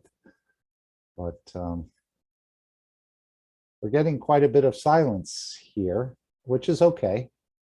They may be absorbing through their soul, which I hope is probably the easiest and the most thorough way to do it.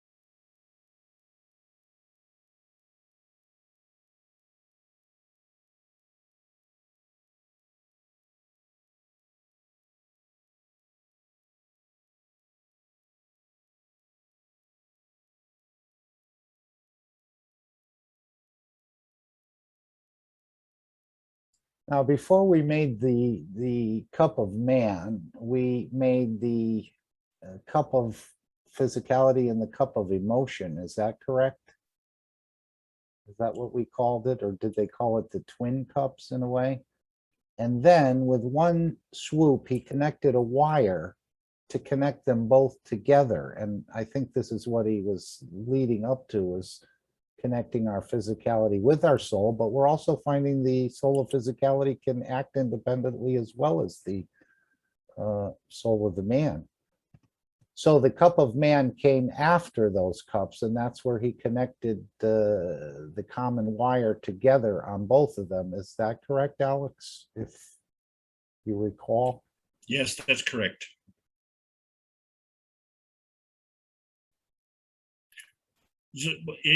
Okay, allow me to elaborate on that. Sure. The cups of life are the cups of life, not the cups of pandemic. I say that over and over again because, you know, you're not just an emotional construct. So you know, you're a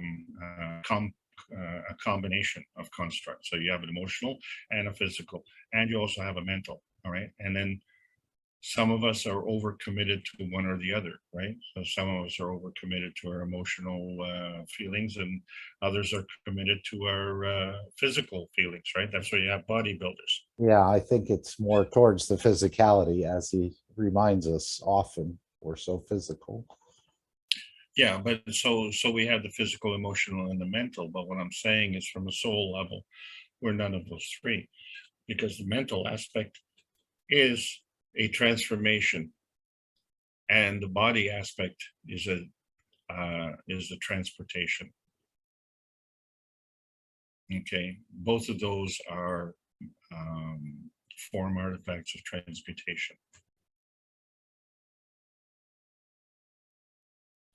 Okay, just in between, just to give you a second break here, Alex, is there anyone here for the first time who'd like to share their name and their location? I'm looking through the list. I don't really see anyone, but I could be wrong. If you're here for the first time, or you'd like to share your name and where you're from, maybe tell us a little bit about yourself, feel free to open your mic while Alex has another sip of coffee, perhaps, and hopefully it's not cold, Alex. Although I can drink coffee either way, warm or cold, hot, warm, or cold.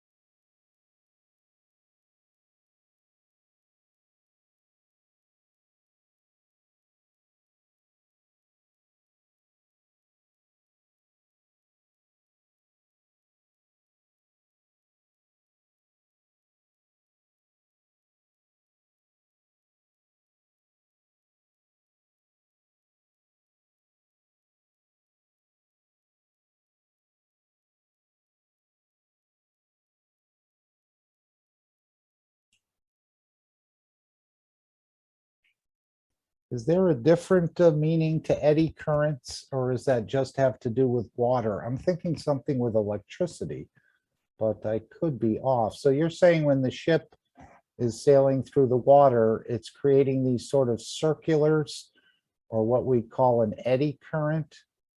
Is that like a whirlpool in a way, but much smaller? Yeah. Or another one is, you know why the jet planes, when they come in for landing at the airport, have to be spaced apart. And you also understand that Yeah. a smaller plane has to land before a bigger plane. Because of the turbulence created, it has to settle down. Yeah, and that turbulence is vertical, right? The plane is traveling horizontal to the ground, but the turbulence is vertical, right? So as the turbulence comes off the wings, and there's that spinning. And if a bigger plane comes in front of you and that turbulence hasn't dissipated, then it can literally take your plane and flip it over. Right. So that's the spacing, is for to let everything come back into balance, so to speak, before the next arrival. Yes, exactly. And then it's an important point, right? You can't violate that, because you know the whole dynamics of keeping up that big fat metal plane in the air is the balance point between all of these energies. And so just the travel that you're doing is causing this eddy current behind you. So if you get stuck in that, but you know, it's the same thing that happens when you have a high pressure and a low pressure.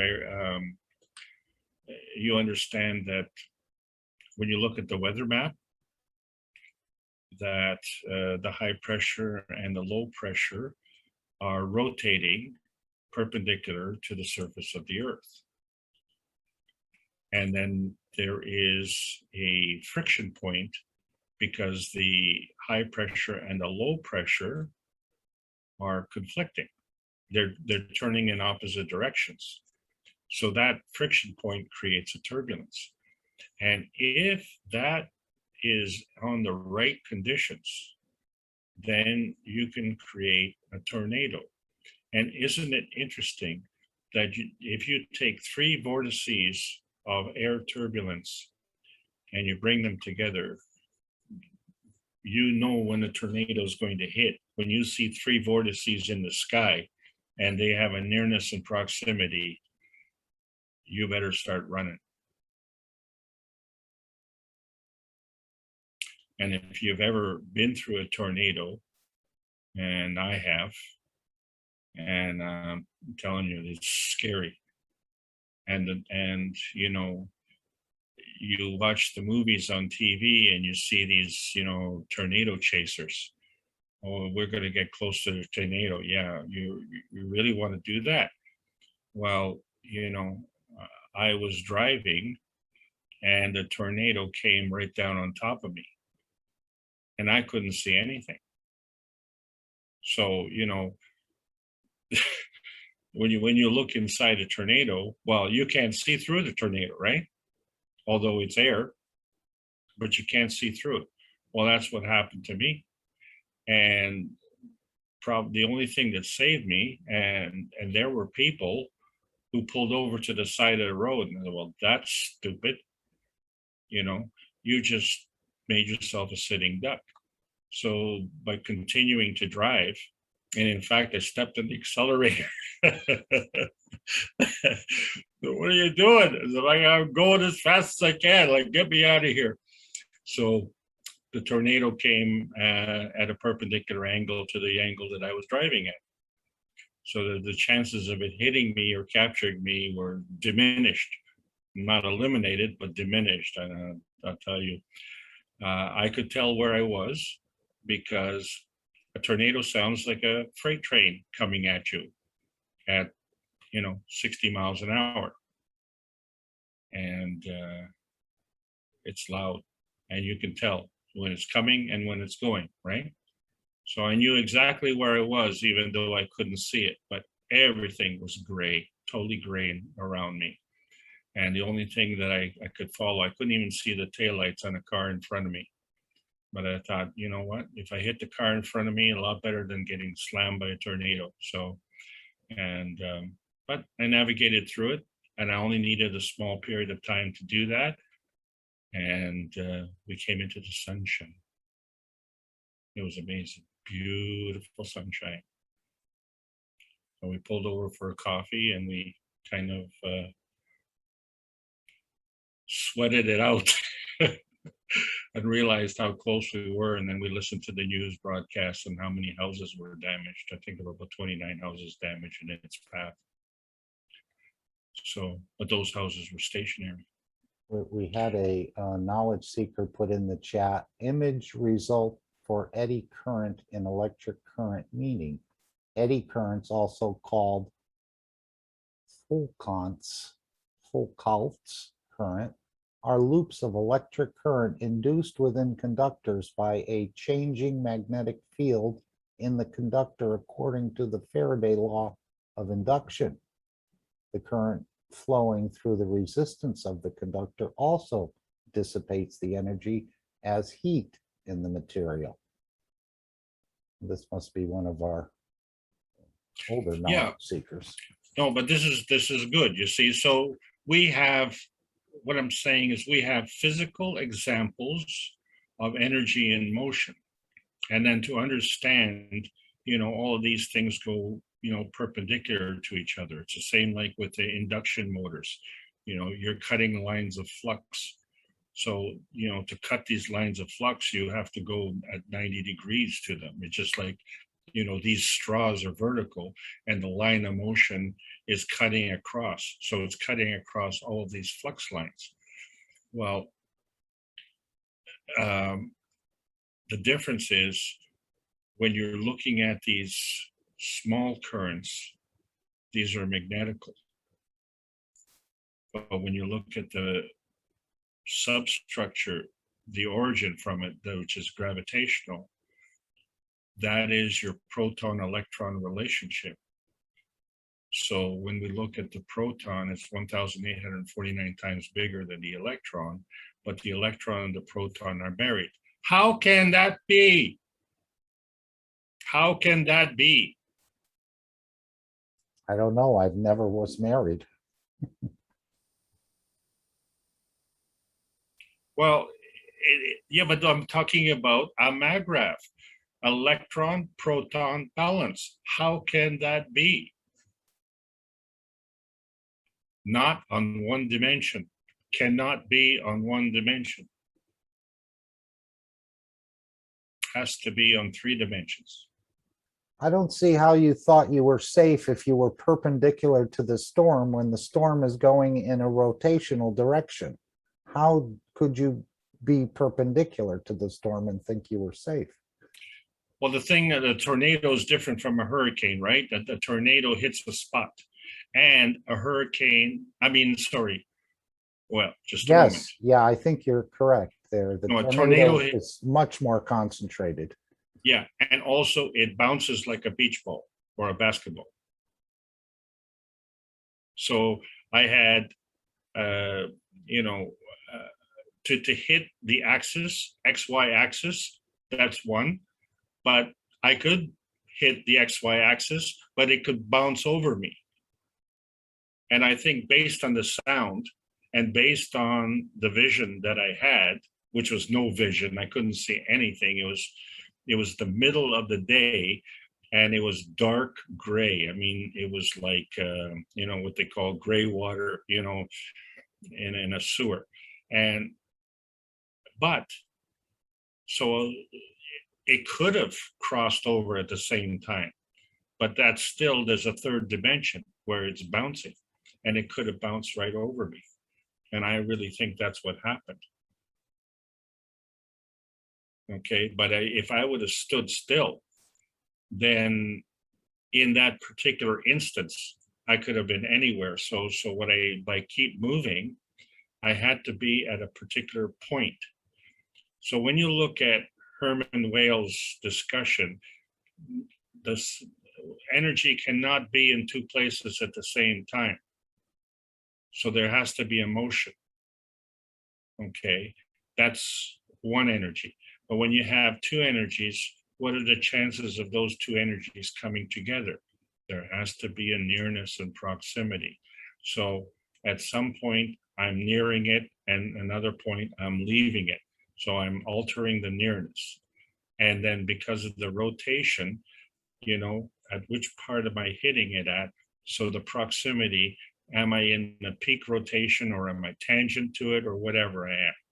And then the third dimension where it bounces right over me, I think that's what happened. Okay, because, you know, I knew something happened because, honest to God, we were scared because all of a sudden we didn't know which way was up. This is the thing. I couldn't even see the ground. You know, you want to know, you know, which way is up. Who cares? I was in the middle of nowhere. I couldn't see behind. I couldn't see in front. I couldn't see up. I couldn't see down. Okay.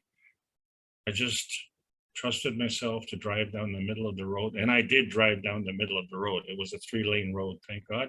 And I drove down the middle of the road. And there was nobody in the middle of the road because they were all pulling off to the side. So I just floored it, went right through, diminished the possibility. That's what I'm talking about. Okay. You were on the Trans-Canadian Highway. Yeah.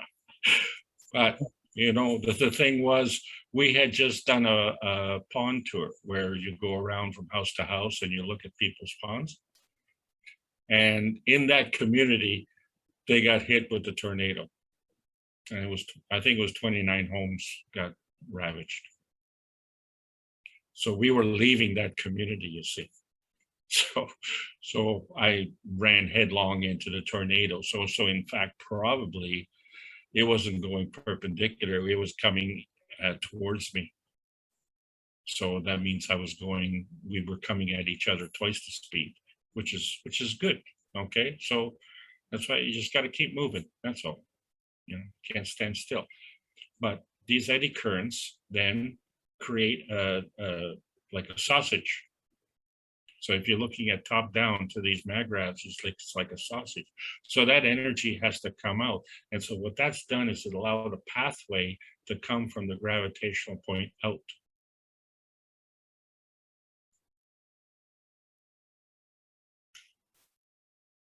So if we had a current and it was flowing where these circles are on the screen, let's say that, and that was nanomaterial, that would be a superconductor. But if we came in from the top straight down into a 90-degree angle there, that nano coating in the middle would be a resistor. No, because it's going into the northern hemisphere or the southern hemisphere and it's going through the center. And inside the center, right. If you were going left to right here and you had a current flow and that was nanomaterial, let's say those circles that you have there of the plasma, we'd have a superconductor if we were going left to right. But if we went up or down, wouldn't that be a resistor at that point? On the outside, yes, because it follows the flux lines, but in the center core, no, because you now have a corridor in the center as well. You have a perpendicular corridor. You have two corridors that are perpendicular to each other.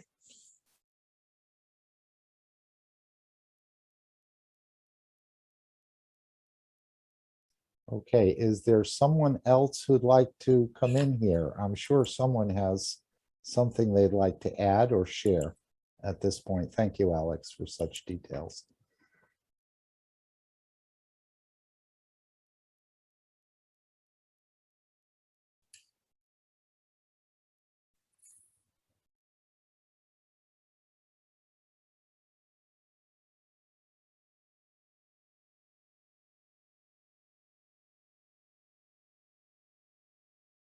Well, we're not budging any of the knowledge seekers at this point to come forward and share something.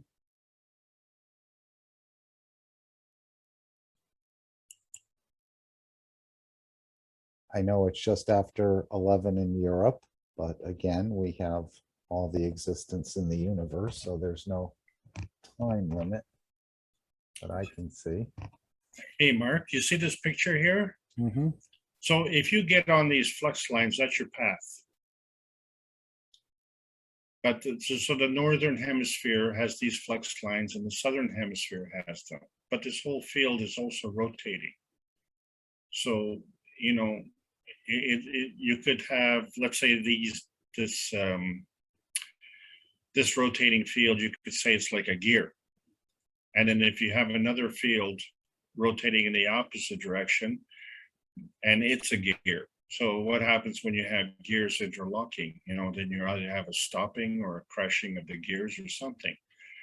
So there's the eddy currents that are in between these two rotating fields. But in the center of this gear, what you're talking about, the poles, this gear is rotating around the pole. So as what I'm saying, there's another corridor through the pole. Or maybe the gear is transferring its energy to another gear. They don't always have to jam up, do they? Like in a watch, Well, you'll see many different gears. Yeah, but They're all the gears interconnected too. are complementing each other,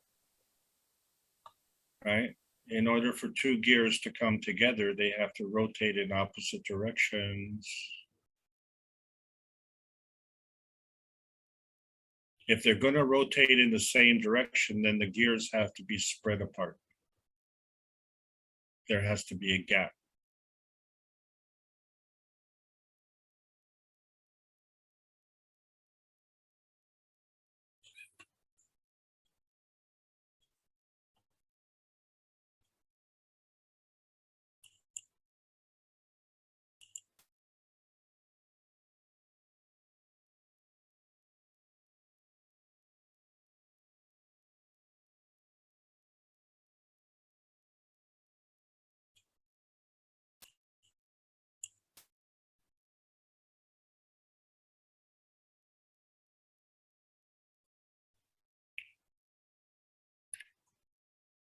Mark, you see these magravs in the center? Yes. There's a gap in between. All of these magravs, you know, are rotating in the same direction.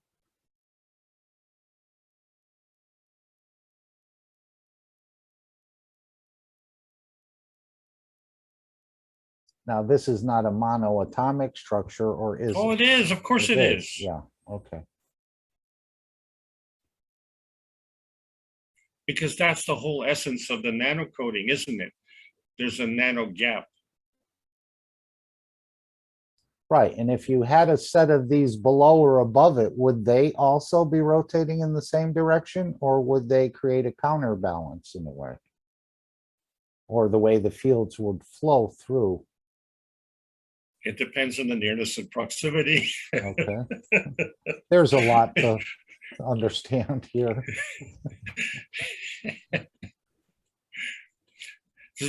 Okay, there's a pressure, there's a back pressure, right? So the closer they are, the higher the back pressure.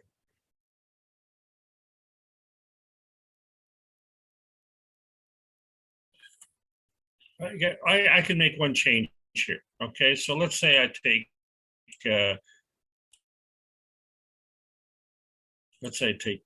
I do this? Oh, just a moment. My computer is making an adjustment here. Oh, here we go.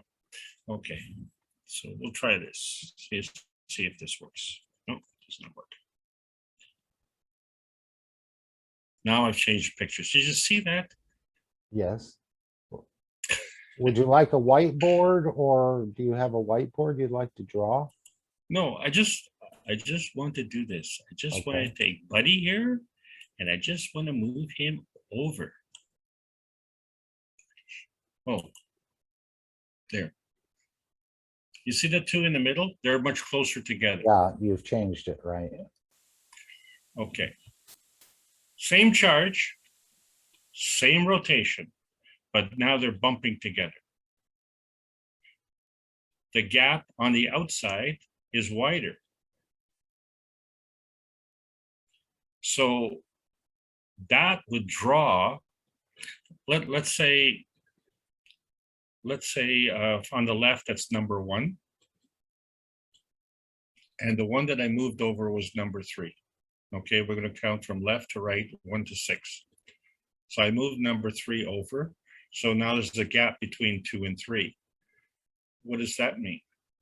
That means the gap between 2 and 3 has less pressure than the gap between 1 and 2.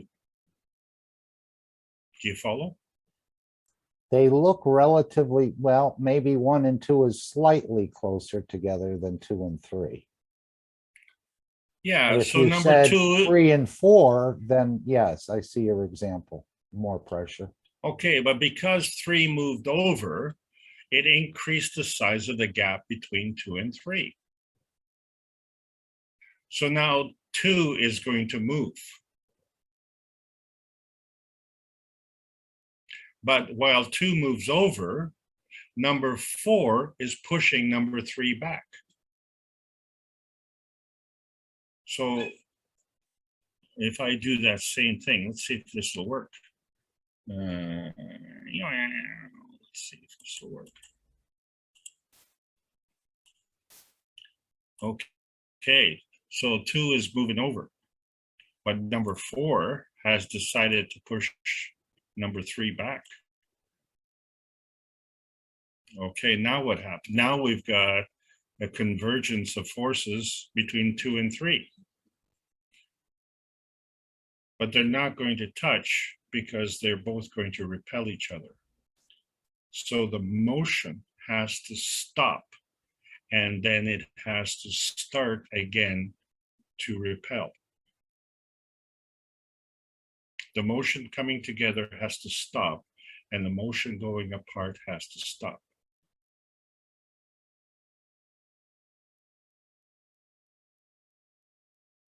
This is the same thing that happens at the edge of the universe.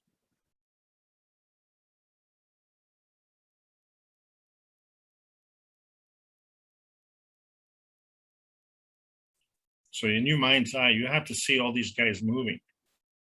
And there's a lot of bumping going on. So as long as they're all turning in the same direction, then they're all on the same pole. And at that point, then they're all repelling each other. So they're repositioning, constantly repositioning. And they can do this while the north and southern hemisphere are rotating.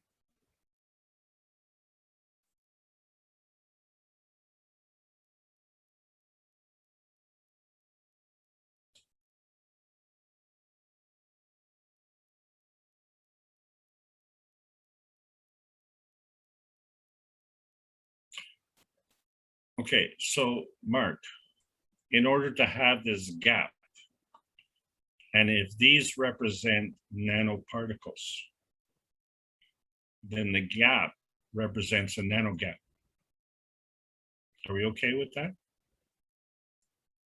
Yes. They're atomic structure, single atoms that are floating, let's say, Right. in a field, a magnetic gravitational field off of the copper. They've elevated above the matter state of the copper. Yeah, but they're still linked. They're still there. They're still, right? There's still nearness and proximity. But there's a gap between the nanoparticles. So that gap has to be an opposite polarity.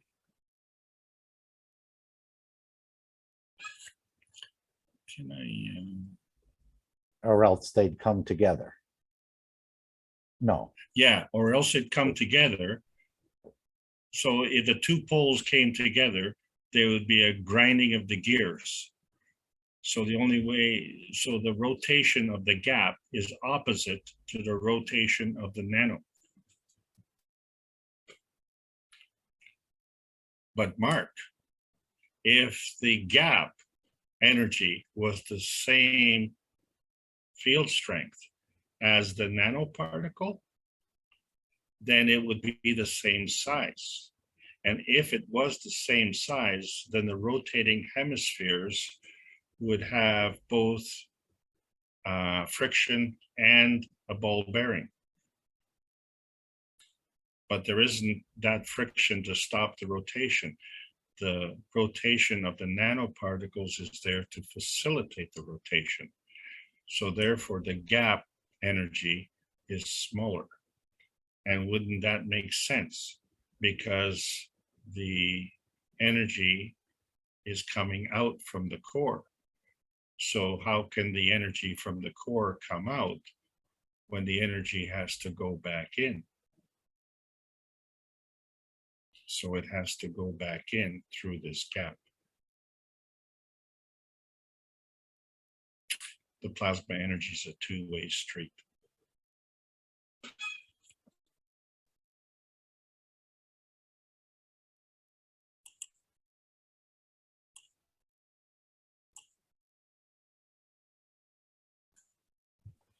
I used a cell phone, but I don't know how they made it. What is the mechanism?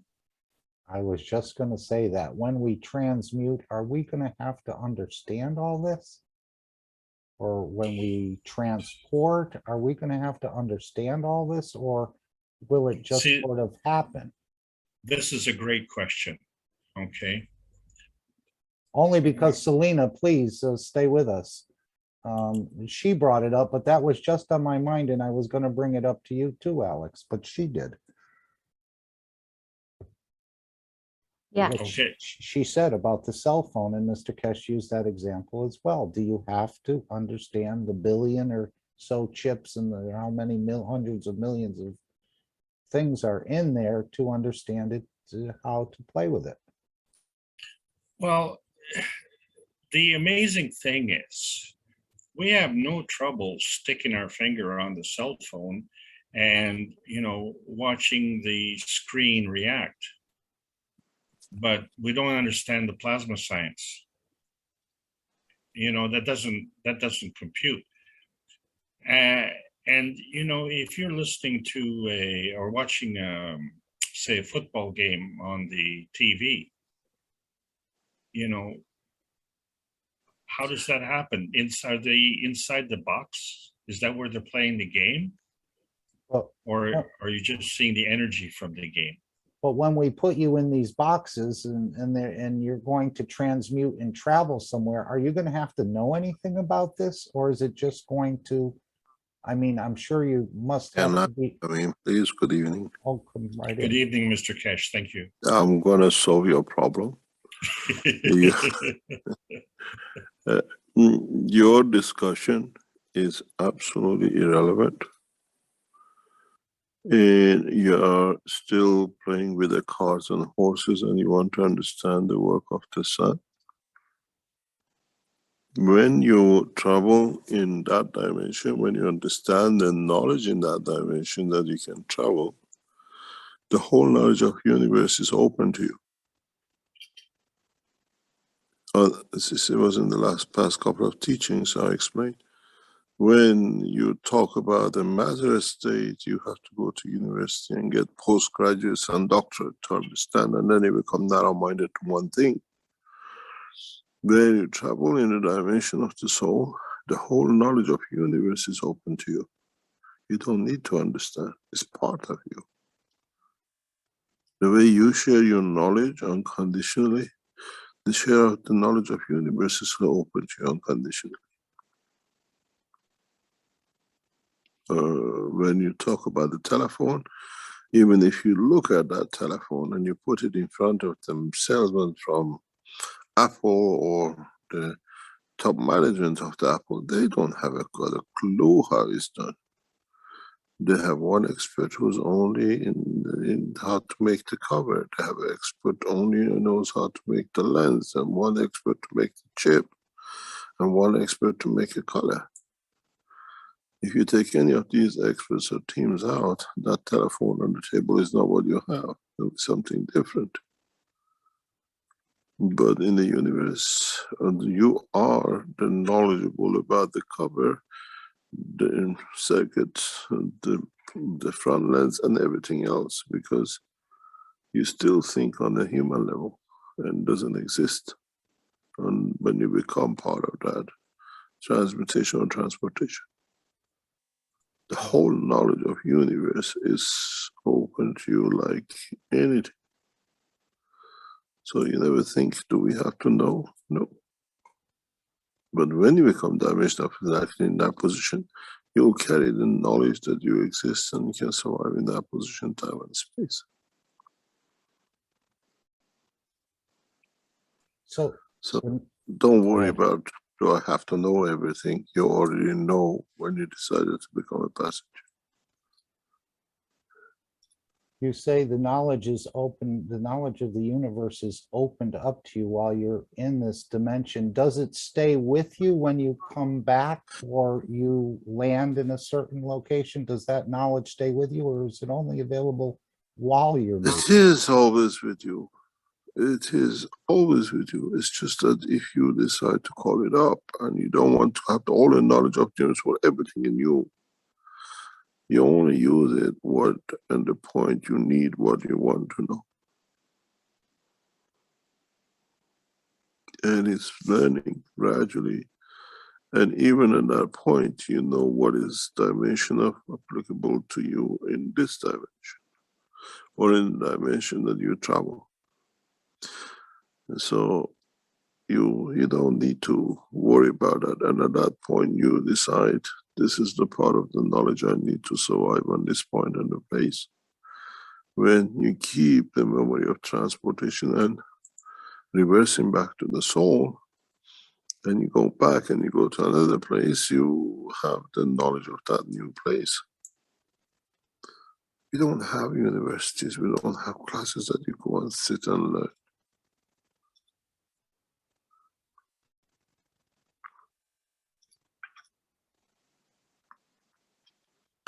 This is why we say the knowledge seekers of today, if you don't understand it, you understand how to revive a soul born in Christ dead.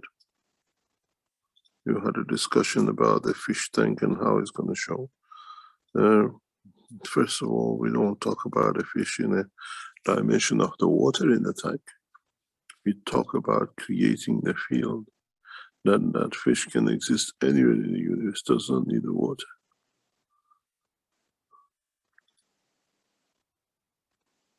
And this is how you do things, how we create things.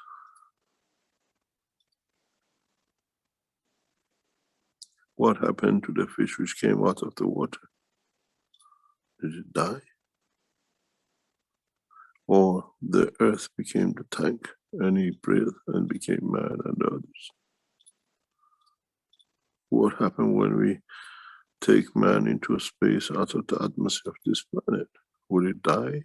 Or like the way it came out of the water and learn a new way to breathe, it'll find a way to take energy and survive in space.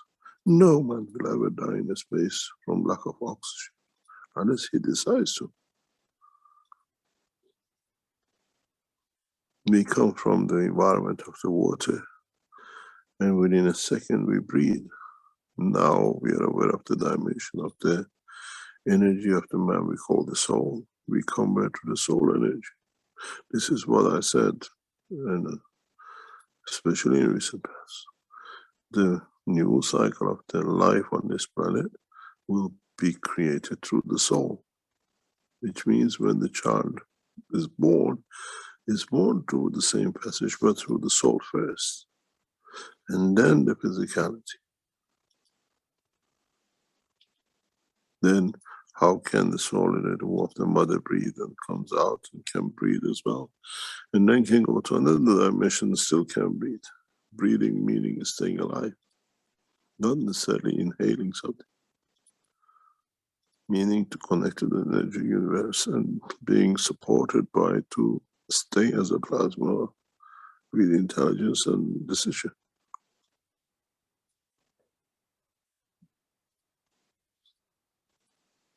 You got to gear up. Don't mix the camel bird. Be a camel, speak about the earth. Be a bird, speak about the soul. Don't mix the two together. You become a funny bird, and you become ostrich.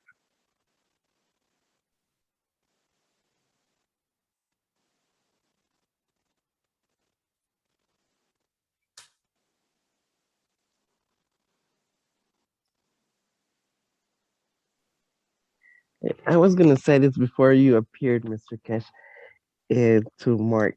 I don't appear. I think there's things that you just don't need to understand, that you just need to feel and go with the flow. And I guess everything will fall into place. That's how I feel it. Just blend with everything. Relax.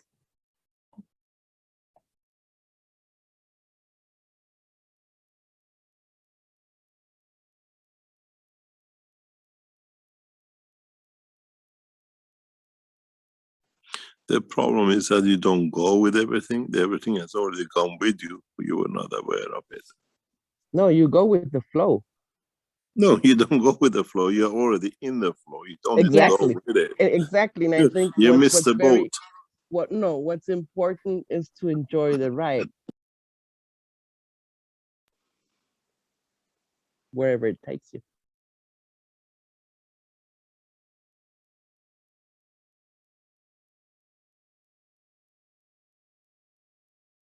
Everything come from everywhere to in the middle.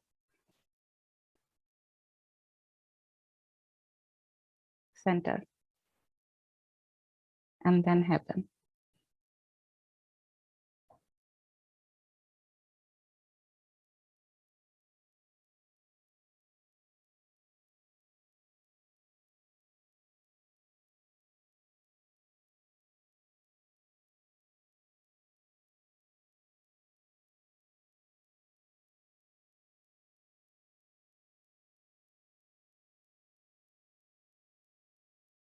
So is there any control at that point? I know you talked about weightlessness, and that was sort of foolish in a way, to think you've achieved something, but is the soul of physicality aware? Is the soul itself aware?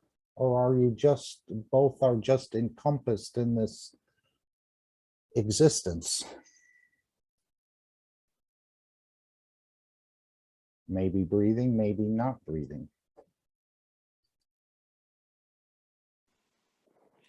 What happens when you die? You become part of 1,000 other pieces which all carry souls. I asked this question before. If you die on the fields, all the way the Zoroastrians used to do, to leave the body on the top of the temple and watch which birds, which part is taken away first and eaten or whatever. Does the soul of that person become part of the soul of the bird on the physical dimension? Or does the soul of physicality leaves the body at the same time as the soul of the man? Or does it become part of it? And in another dimension become of it?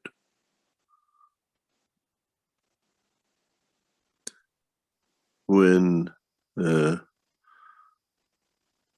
snake sheds his skin, does that newer skin, which is on the skin of the snake, has any connection with the skin which is left behind? This is part of what has not been understood yet. This is part that in the coming time will open up. The pattern with that snake left, but the skin left behind. Yes, the thing is, the soul of the physicality of the man in the process of completion transfers most of its existence to the soul of the man, and it travels within the dimension of. Yeah, I feel like that too. You don't need to feel like that is the truth. This is what happens. I didn't die, but I have experienced little bit, so I feel like that. It's like, as was said, it's like electron and proton. The proton takes the electron with it. It's not done. You still carry the dimension of it, because the essence of the creation and control sits with the dimension of physicality, which is the emotion.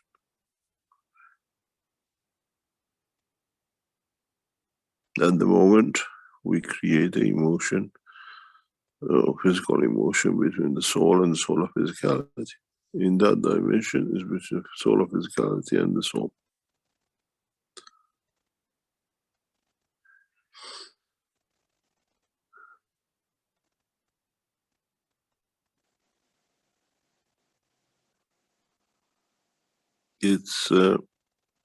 It's important for us to understand the totality of the process, but very, very strong.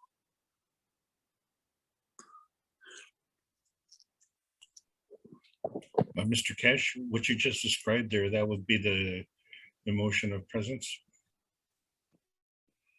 Most probably, yes.